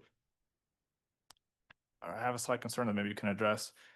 If there's any sort of, by doing this, if we're in a way incentivizing failed developers to sit on land for a long time and then we come in and do something to make it more profitable for them, is that a concern at all? Am I wrong to be worried about it? Oh, it's so fun. Just to the west of here, we create a redevelopment plan for two neighborhoods that's going after bad actors. If we do proceed with that, the parcels that are tied in this redevelopment area will be less have less issues with them. So we're seeking to use eminent domain on those parcels. If that goes through, these parcels will be more available for development, to be honest with you. That makes, If I could ask for clarity. So in this redevelopment plan here, if we're seeing on the map, there is the provision for use of eminent domain. no, not for these, but these parcels are tied to other parcels in other parts of the city. Tied by. Ownership and financial, same loans. So if we use eminent domain in one section, the house of cards falls. That makes sense. Okay, thank you. Thank you, Commissioner Miller. No questions. Commissioner Williams. Are any other like pre-development efforts being considered to make this site more attractive for commercial development? I saw in the Chapter 99 that it was identified as sort of a gateway. So seems important, given my limited knowledge. That's one question. And then also the current use that's being considered, or the expanded use that's being considered or supported, would that be prohibitive to this being a strong gateway? So are there any other preemptive plans in the works? This area is the first question. Yes. which I don't think so. The proposed developer has multiple phases. The first phase is event space. She currently uses the warehouse to storage for her materials, and she uses other sites to hold these events and events higher, the Mayor's Luncheon, Urban League, those type of events. So she would like to bring that type of event to this location, and then her future phases has additional commercial type uses, restaurants, things like that. Hotel possibly also, but she is in talks with new markets, other funding sources. So it's very early on in the stages of that. So I was more so meaning is SLDC or LCRA, whoever else owns land over here, considering other pre-development, like land development efforts to support this development, this deal happening. we currently do not own any other land in this location, but we would be supportive of anything that would move the needle here. So construction sales tax, new markets, anything we can offer, we would offer. And it is a geography in the Project Connect neighborhoods, and via that, SLDC has the people assigned to the geography. Neighborhood transformation. Yes. That's all. Good. All right. Thanks. Yeah. Very good. Thank you, Commissioner Williams. One comment and suggestion from me. So, as opposed to the last redevelopment proposal that had sort of a form-based code and historic design standards to reinforce any urban design requirements, this area does not have either of those items as far as I know of. So the only thing in this redevelopment proposal under sort of the urban design objectives is that the redevelopment shall be an attractive asset to the neighborhood and a compelling entrance to the city, which is fairly subjective and not really, it doesn't give much for a developer to go on. So with that being said, I did a little research and have some suggestions on what we might be able to add to the urban design section of this. A couple of bullet points for my fellow commissioners to consider here. Did my homework. I'm just going to quickly read them off. Not saying don't necessarily have to adopt all of these, but they're for consideration. So buildings should be oriented and to face the public realm of the street. The face of a building is defined by a clearly articulated pedestrian entrance to the building. By the way, I borrowed these from our friends from the city of Omaha. An entrance element leading to a shared courtyard space can also satisfy this requirement. Alternate entrances can be provided at other facades, and blank walls facing the street should be discouraged. Primary building facade should incorporate a window design that provides visual connection to public areas of the street and sidewalk. Continuity of setback should be maintained along block faces if a dominant pattern exists. If a wide variety of setbacks exist along a block face, then a minimum setback may be used. On-site surface parking lots shall be minimized to the extent feasible. Surface parking lots shall be placed at the rear of the building with access from alleys or vehicle courts where possible. The design of structured parking elements should minimize first floor parking along primary facades facing streets. New architecture should exhibit a high quality of craftsmanship and detail contemporaneous to its period of construction. Priority should be placed on prominent front-facing facades and those in close proximity to public sidewalks. Exterior materials should be used in a restrained manner, and typically one material should be dominant. Multiple materials may be used provided they complement and support the application of the dominant material and/or the multiple material uses and established precedent. Where there's a discernible pattern or dominant use of one class of material, i.e. brick, lap siding, stone, etc., along the block length, new infill projects should maintain the continuity of such material. A couple of these, since it's an empty site, might not apply. Position width and treatment of sidewalks should be consistent along each block length. Repositioning of the sidewalk to provide for street trees should occur where feasible and where a significant length of sidewalk can be affected. And lastly, mature trees found on site should be maintained as much as possible as is feasible, with specific priority given to street trees. New street trees should be provided if not present. So those would be my suggestions to add to the urban design guidelines. Curious if anyone has any objections to these proposals. I do. Love to hear it. Not that I don't think these are all, or at least mostly, nice ideas. But I don't know that I think that something like this is necessarily the role of this commission. We have a zoning code. We have a struggle with building new things. This is an area that I really like to see something built on sooner rather than later. And I think if we start creating more barriers to that, I think that's really the opposite of what we should be doing. I think our role should be, to the extent possible, to say yes to new development, not to make it harder. So I would be opposed to all of this. All of it. We have provided similar sort of requirements on redevelopment proposals in the past, though. At this point? At this point, yes. Okay. Like, for example, we had a couple last month for those variety of infill projects that had similar list of requirements. Not all of these, to be sure, but okay, some.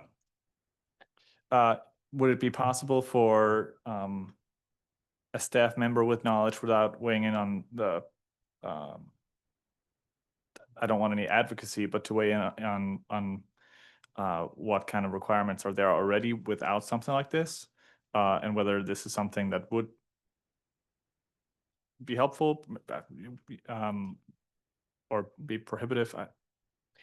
Yeah, part of the role of a redevelopment plan is to set a vision for not just development of location, but a specific kind of quality and character of development in a location. And so in every redevelopment plan, there's a section with urban design guidelines, which I take these as proposed to supplement with kind of additional detail and direction. So without weighing in on the specifics here, just adding that that's been kind of a role this commission is to supplement where appropriate, to bring things maybe closer in line with adopted plans or the specific opportunity of a site.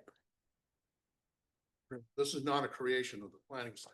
It's a review process of a redevelopment plan that's been prepared from others and what's now before us. I mean, I agree with Commissioner Banton's point that the redevelopment plan part of this seems a little bare bones. And, the point I made, part of the point, or the question I had earlier was about the neighborhood plan. And it's just like, it seems like the redevelopment plan should integrate more from the new neighborhood plan, which isn't done yet. Interesting. Right, the Project Connect plan. So I don't know if I agree with adding all these requirements, but I agree that I think we can agree that it's blighted. But I think it's unclear if the redevelopment plan is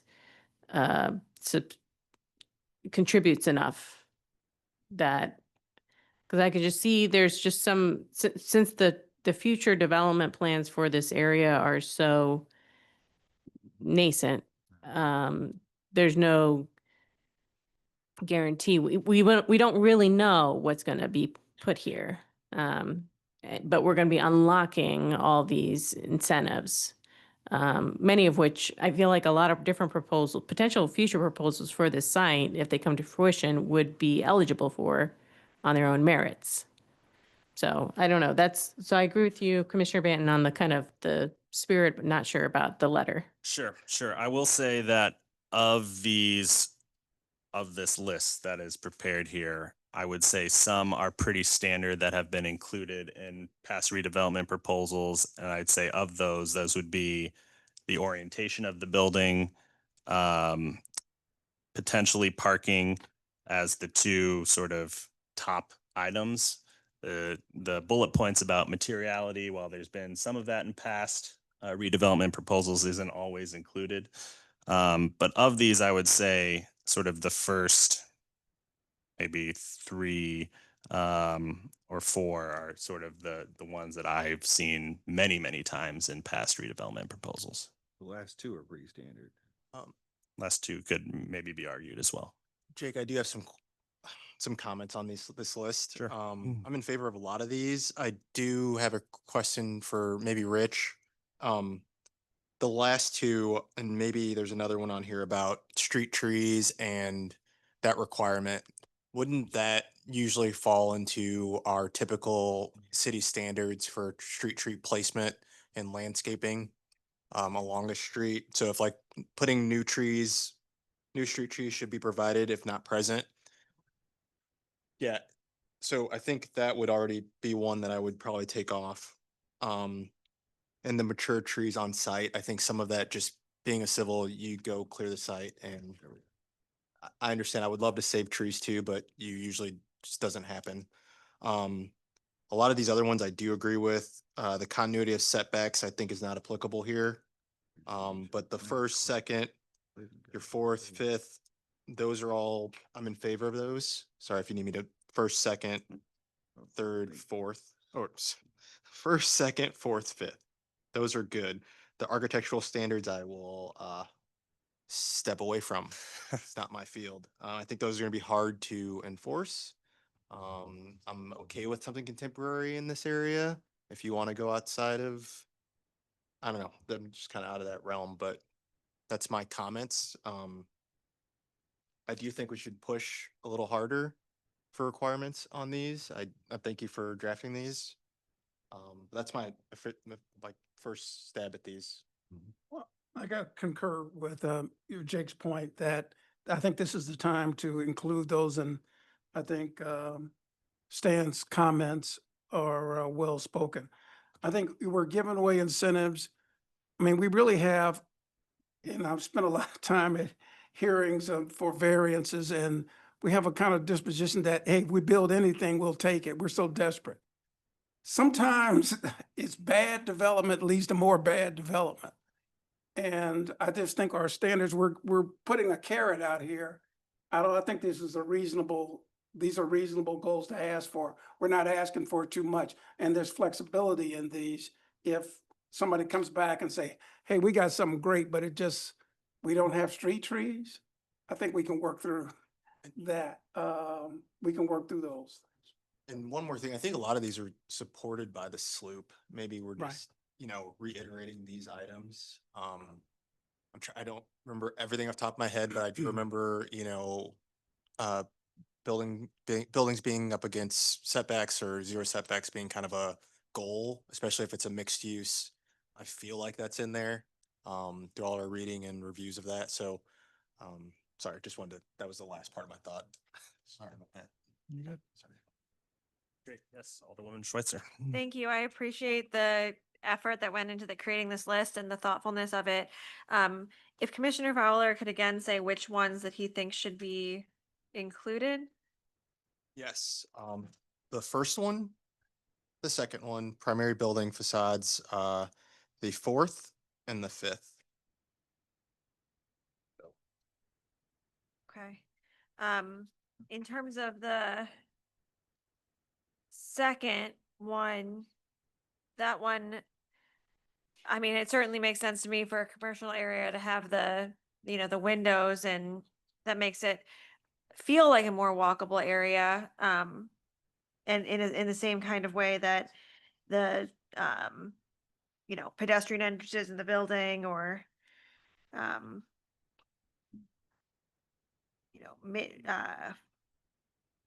minimize first floor parking along primary facade, kind of in that same vein. Is there a reason you thought the second one wasn't one to include? But you did. I think you did include did that. include that. Third one was The third one is the one I didn't. Oh, okay. I apologize. I The- thought you no, said you're that on fine. the second. Yeah, the third one just seems like it's Okay. not Applicable in this particular situation since there's not Okay. much there. Got it. I read the second one as being so similar to the fourth one, I guess, with having, that variety, that kind of standardized nature a walkway for pedestrians and parking. I thought you had included it, sorry. Yeah, definitely. We'll lean into the people who have more expertise on this commission than I do about what we should include, but I agree that there's space to include more requirements, and I appreciate the thoughtfulness of this list. Miriam, did you have a comment? Well, I both have a thought. I'm playing some catch up. You're talking about 1, 2, 4, and 5 as the priorities. Correct. Okay. The thought I was having, which may not make sense anymore, is like there are some technical details of the context of the site that, you know, CAS may be MoDOT right of way or MoDOT maintained right of way that may not be getting a major reconstruction. So like some of the street tree conversations may be more complex than we can work through in this conversation. An option is to like delegate to staff to work through the technical language, but following the spirit of the priorities set by the commission here to make sure we just vet it and don't inadvertently kind of paint a future developer into a corner, given the specifics of the site. I had a question about number 2 in relation to the fact that this is a flex industrial designation and primary facades of an industrial building may not have any windows at all, and that might be appropriate. So I think given that particular quirk and that just the spirit of that flex industrial area, some of these might need a little additional. This is going thought. to be changing from a flex industrial area Sounds like though you're trying to make to a medium density node area according to the Project Connect. The whole site? Or just portion of it? That's the preliminary recommendation in the draft plan. And up on CAS is the medium intensity corridor designation. Yeah. I'm also thinking about trying to recall the specific zoning conversations we had. I think there are some incremental pieces of the plan that could move forward, or preliminary thoughts by the property owner that can move forward with the current zoning designation, which is J industrial. The Project Connect neighborhood plan is likely to recommend a rezoning to H, kind of if a development moves forward. And increasingly, planning and zoning staff are considering the plan unit development tool as a good way for larger sites and kind of good from a SLOOP perspective and planning perspective projects that don't neatly fit into our current zoning code, using the plan unit development tool to actually kind of facilitate and streamline the process for folks while also setting some quality standards. So I'm just laying that out there for context that some of the zoning decisions that are likely to be required for future development here provide another opportunity for shaping and kind of integrating these principles and standards. Yeah. I think there's been some great discussion here today, and I do like the idea of having staff sort of take the spirit of maybe these 4 items that sounds like people might be interested in including and massaging that to make sure we're not running into any issues. So The only spirit of the entire thing. It's those 4 items. Yeah. If we're being specific on it. could be a consideration too. Maybe we have a couple of votes then to see how we want to, if we want to do that or split it up. Commissioner? Yes. Yeah, I do tend just to make that point, some of it with the trees, and it is already listed in the redevelopment plan. So some of the feedback from staff could be, already included here. So even if it's not every single thing is incorporated by staff, at least they could give an opinion on it, as to why they, in terms of the spirit of the suggestions, which I do think are good suggestions. Yes. Any other comments? I just wanted to thank you on the record for putting this together. This is my first meeting, but I think it's cool that you took the proactive initiative to draw these measures up. I do think a lot of them make sense. I can say I have seen some of these elements in redevelopment plans, but I don't know that it is standard to always include these various elements in redevelopment plans, because I've seen some with some of these things and some without. So I just want to make sure that I acknowledge your effort and thank you on the record for that. Thank you. And I was talking with Miriam earlier and before the meeting, this could be an item that maybe this commission takes up at our next year priorities of what we want to take up. I think it might make sense to provide and work with SLDC on coming up with a more standard set of urban design guidelines that they could include as part of a standard sort of redevelopment agreement. So I'd make a comment on that is, yes, because remember, this is the document that will be embraced by embraced by the Board of Aldermen, so the incentives count. But in terms of all the design standards you're talking about, in terms of putting in the redevelopment plan. Don, can you come to the mic? Oh, sorry. Think of all the design standards you're putting in the redevelopment plan. All the design standards you're going to put in the redevelopment plan will be administered and reviewed by Zach's staff. Yeah.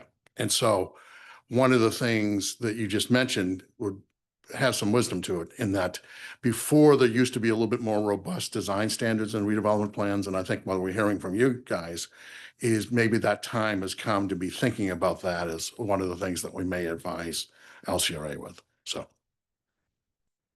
very good. Can I add? Yes. So obviously, first of all, learned something here. So I appreciate that. Like I mentioned earlier, I think that there are good things on this list. I personally probably disagree that that's what we need to be doing, but I could agree to some of them. I would specifically be against number 6, 7, and 8.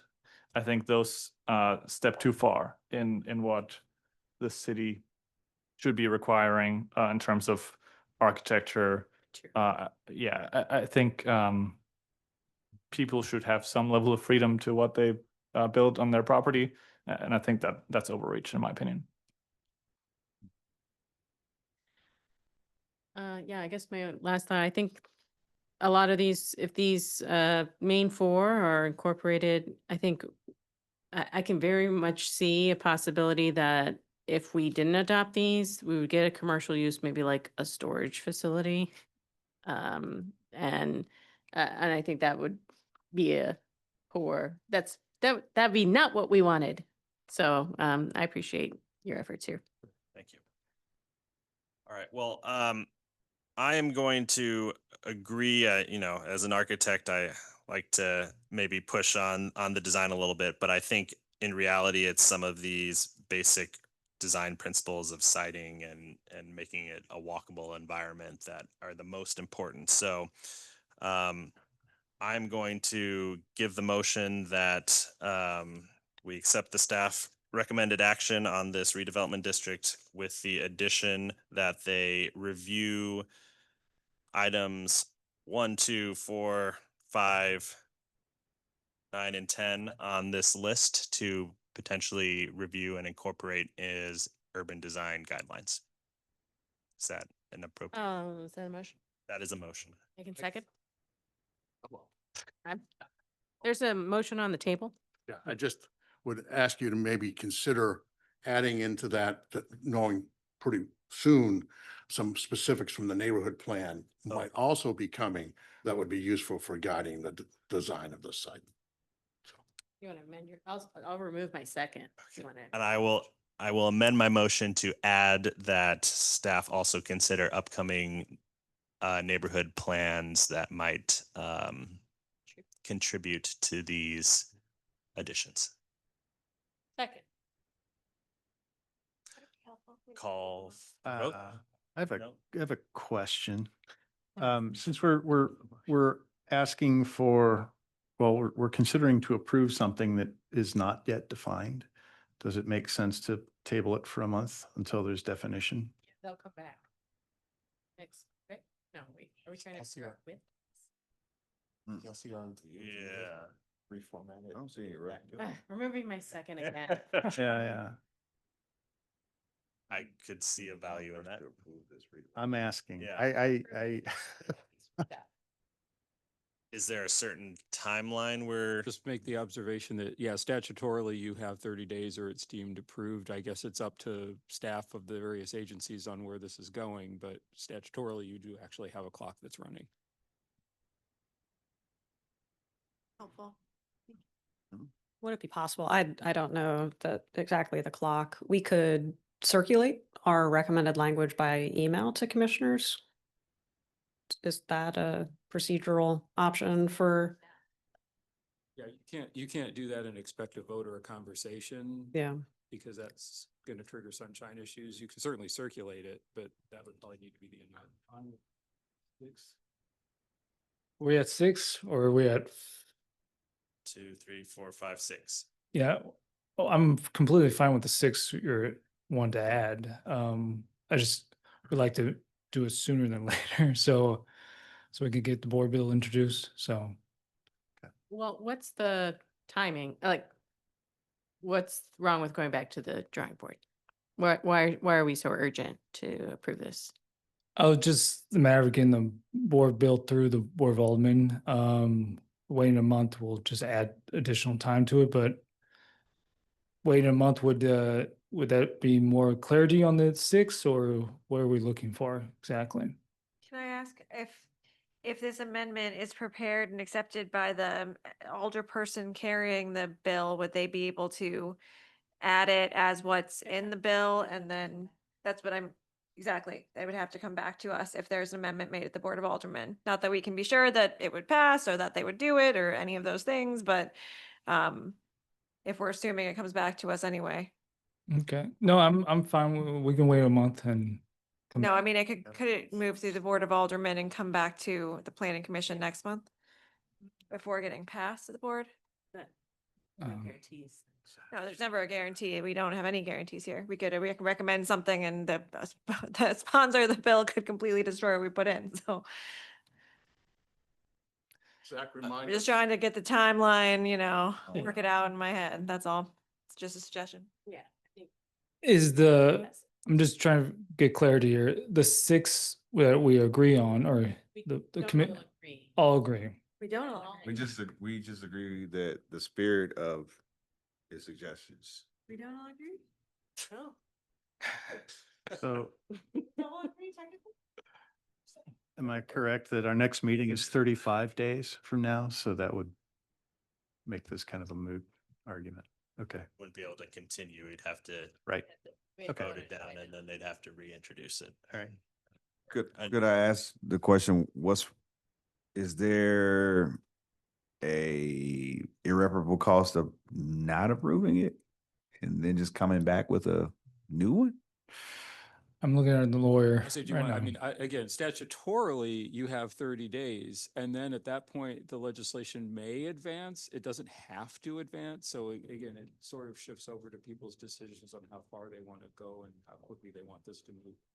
I've been told over the years, just because your clock runs out doesn't mean that you can't continue and make a recommendation, and your recommendation will be received and noted. And then it becomes the discretion of those pushing the legislation on what they want. I'm fine with any urban design standards you guys approve tonight. Just want to make that clear. So if you guys agree on anything on this list, we'll be happy to add that to the redevelopment plan.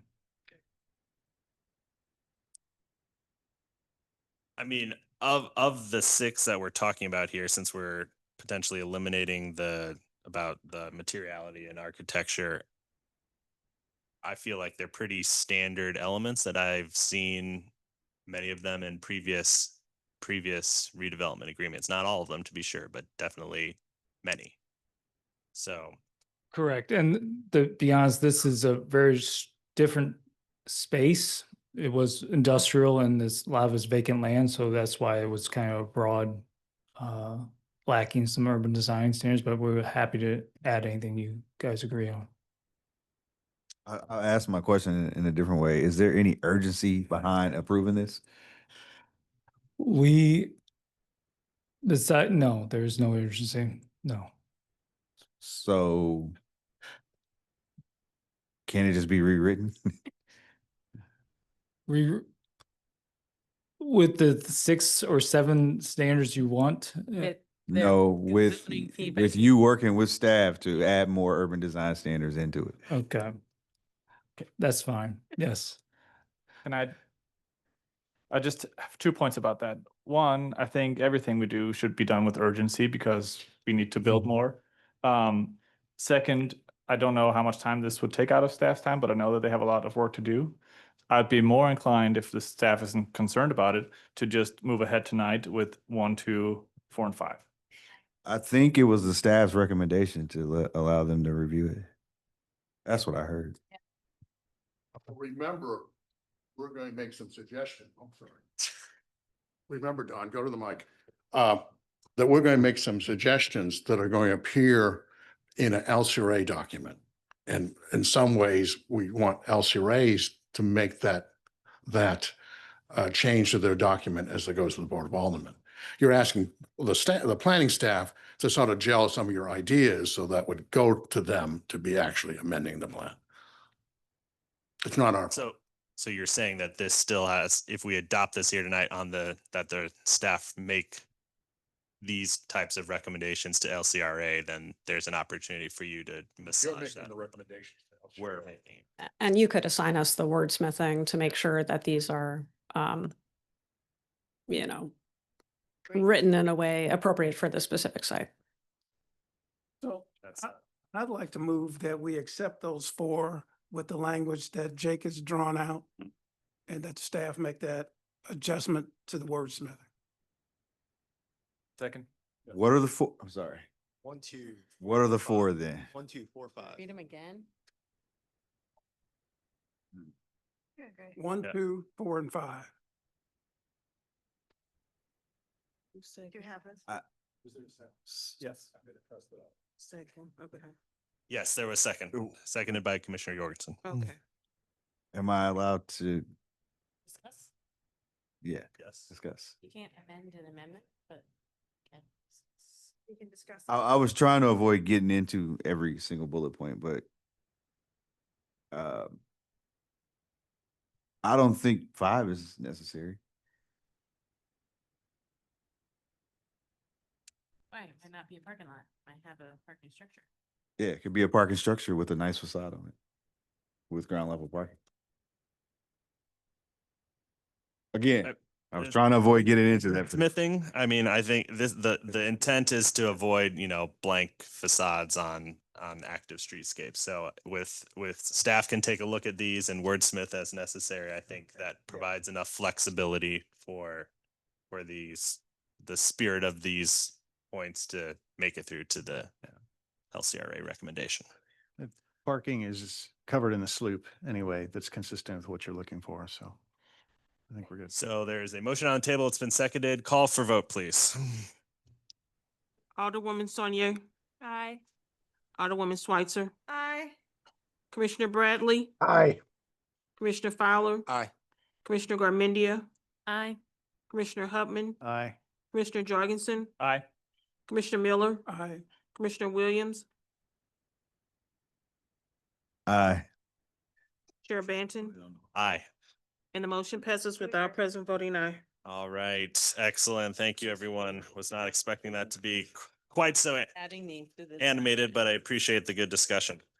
With that, we have one more action item on the agenda for tonight, and that is PDA 015 consolidated and expanded rules and procedures that was continued from our last meeting. Yeah, there's not. That is correct. Continued from the last meeting. We can still.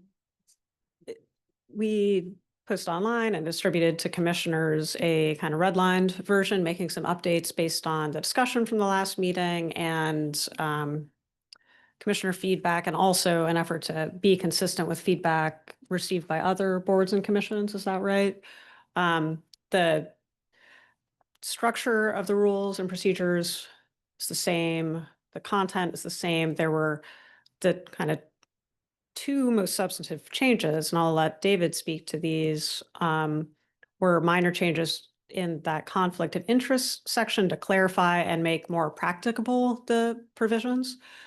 And then in the miscellaneous section, minor clarifications based on Commissioner Garmendia's feedback, just to ensure and allow expedient consideration of new rules or procedures as they come up. Anything you?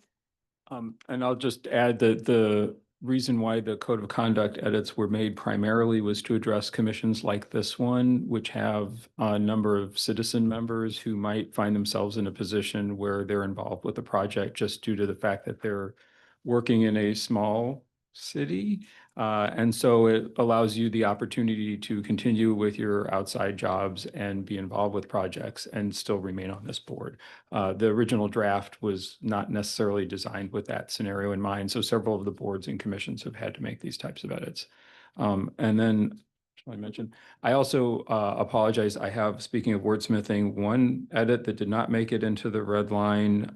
It is in Article 4, Section 3, and it was something I mentioned last month, and I did not write it in blue pen, so I missed it when I went back through. The first word says upon, and I think if we change it to following, that adjusts our process regarding how items are presented and then discussed and voted on. The way it's worded, technically, you're supposed to still do a motion and then discuss, and what we want is for what we do now to be our current process going forward. So if it says following instead of upon, that fixes it. So I would suggest that I'm sorry, page 6, Article 5, Section 3, first word, instead of upon, it says following. So with that edit, our office is comfortable with this language. Great. Do any commissioners have any questions? Yes. I don't have a copy of. Thank you. Thank you.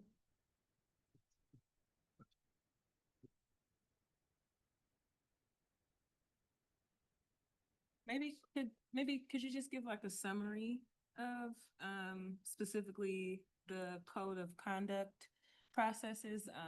I'm just really curious because I know, especially as an aldermanic representative here, our colleagues have lots of priorities and will probably be reaching out to us. Some have already sent an email asking about how, asking for their priorities to be brought about. So I just want to make sure I'm understanding what this is proposing.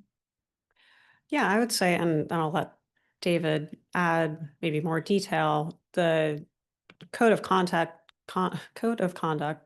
Article 6, primarily lays out kind of a definition of conflict of interest and procedures for disclosure of that or recusal, and how to procedures for how to manage that on this commission. And again, it's mainly designed to cover scenarios that would affect citizen members. Elected officials have their own rules per state statute that obviously govern, and so this does not supersede that. And again, honestly, if you note the red lines, that is actually softening and clarifying that conflicts of interest are not. That's why we took out the reference to actual apparent or apparent. It made it a little bit over broad. So the idea was that if you feel as though you have a conflict of interest, you can raise it with the board. It's a transparency disclosure type situation. But primarily it is if you're in a situation where you might be involved with something that's before you. And obviously, if you are doing that in a professional setting, you would want to have that be noted for the board and be in a position to, in full disclosure, because you don't want to actually resign, just make it clear that that's your situation and then not take a role. But to the extent that you have to still provide additional information because you're very involved or perhaps the only person involved. And this board does have a little bit of history with that over the decades, that you can continue on and function as a board and continue on and function in your private lives.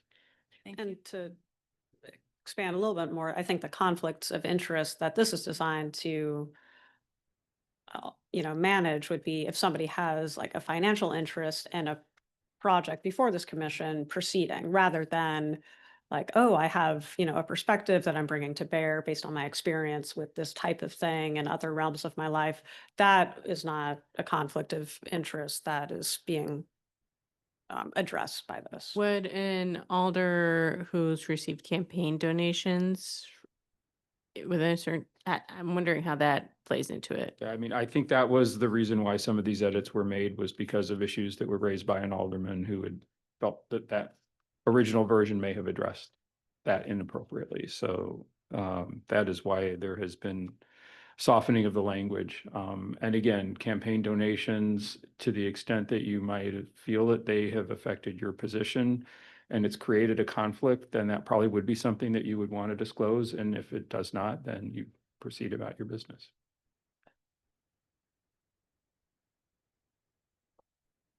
Great. Any other questions from the commission? Oh, and I should add, because again, that is what state law governs. So we're not trying to supersede that situation. Do we need a separate motion to amend the part about following first? We could maybe include that. Include it. We include that in the motion, yes. I just want to express my appreciation for all of David's really hard work on this, and as he does on so many other things as well. But yeah, this was a great example of how much we've come to rely on and appreciate David. And I wanted to make a quick update that we mentioned last month that this body also has the responsibility of adopting any rules or procedures of the preservation board. Those are not ready yet for this body's review. When they are, we'll bring them. I had indicated that they would be here this month, but they're not ready yet. It'll be next month or some future time.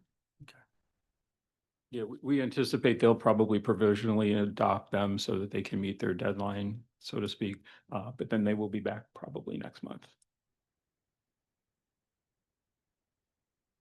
Very good. Review the I can read the recommended. The recommended action is that the planning commission adopt the rules and procedures as enumerated in the attached exhibit A. We'd like to amend that. So do I have a formal motion? So moved. Second. With the amendment of, Oh, Yeah, we need to amend it to make that change. right. page 8. Replace the word upon with following. Yeah. Article 5, item 3. Great. So it's been motioned So moved. and second. seconded by Commissioner Hubman. Have a call for vote, please. Alderwoman Sonier, Aye. Alderwoman Schweitzer, Aye. Commissioner Bradley, Aye. Commissioner Fowler. Aye. Commissioner Garmendia, Aye. Commissioner Hubman, Aye. Commissioner Jorgensen, Aye. Commissioner Miller, Aye. Commissioner Williams, Aye. Chair Banton, Aye. and the motion passes without President voting aye. Very good. That's our last of our action items. So that means our illustrious Mr. Rowe is going to close us out.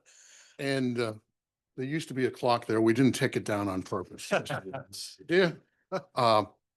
But let's do a couple things. I'm going to do my informational items, but you notice that there's some delegated items in Scott's purview that would follow me. If anybody has any questions about those delegated items, let's do those now. Any questions? Nope, good. So with that, two things. The item we just did on the Chapter 99 plan from LCRA and has a board. Anybody that wants to volunteer to be on their board, they might use some advice from folks that you have made here that might be useful for that board. And second, as I mentioned to Zach as he left, is trying to figure out the urgency of this particular redevelopment plan when in this neighborhood, the Project Connect neighborhood planning is going on.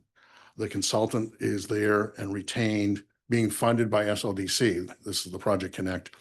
And they have managers on staff doing it. My short answer to him, or short comment to him, was if you maybe had waited for the neighborhood plan to be gelled it would have made the design standards and considerations that you were wrestling with community-driven and from other influences of architects and designers on that. So that's that. But I'm going to do one quick thing regarding informational items. Pass out something or know about. Huh? You got a copy. You gave us a copy last. Yeah, but I'm gonna give you a copy again. Somebody else. Okay. Do you need those? It's almost cold outside. That's our fireplace. Hey, support search. 20205. My point being is. My point I want to make is one of the things that happened a week ago is there's a great convening of our professional organization, the American Planning Association, the Harvard Graduate School of Design, and the Lincoln Institute for Land Policy. It's a once-a-year thing where they invite planning directors from about 30 cities. And it convened, we spent 3 days, not this immediate past weekend, but the prior past weekend. And they're from big cities. It's the Big City Planning Directors Institute. And it's by invitation only. And I'm pleased that in that group is New York Planning Director, San Francisco, Seattle, Denver, and St. Louis has gotten grandfathered in so that I still get to go. So I'm the longest serving member of this group. We eat together, we work together, we make presentations, we hear input from others. And I just want to say, so with little theatrics here, is I passed out a sloop to give to everybody, all 30 people at their tables. And when I came back from the podium to make my closing remarks and then sit down, they had all of these at their desks, at their tables. And the New York planning director held it up. The Dallas planning director held it up. They see other planning directors, hey, can we take this? So what you're holding in your hand now was in the hands of all these other planning directors, and they're taking that product from us back to their cities. So hallelujah. Yeah, and let us recycle. Yeah. But they were really excited about it. That's all we have tonight. Anything? Yeah. Good evening, Commissioners. Scott Ogilvie, Program Manager here, PDA. You may have seen from my email earlier today that the Transportation Mobility Plan draft is posted online. The most effective way for commissioners to review the draft is through those links that are in the email, just because the files are large. The public comment period is open. We are advertising for the public hearing next month, November, at the Planning Commission. And I did want to just draw your attention to the offer to have a work session with planning commissioners towards the end of October. We can coordinate over email, but we do sort of need people to RSVP in advance so we know if we have to post that as an official planning commission meeting, if we have a majority of members there, or if it can be an informal work session if it's less than the majority of planning commissioners. But we can follow up on those items next week. That's all, unless there's any questions. From what I've seen, good work. Thanks. Okay, thank you. All righty. And that is it. Some good news to end the meeting. With that, I'll take a motion to adjourn. So moved. Second. Seconded. Previous roll. Someone left. Hearing no objection, that's it. Thank you, everyone. Yeah.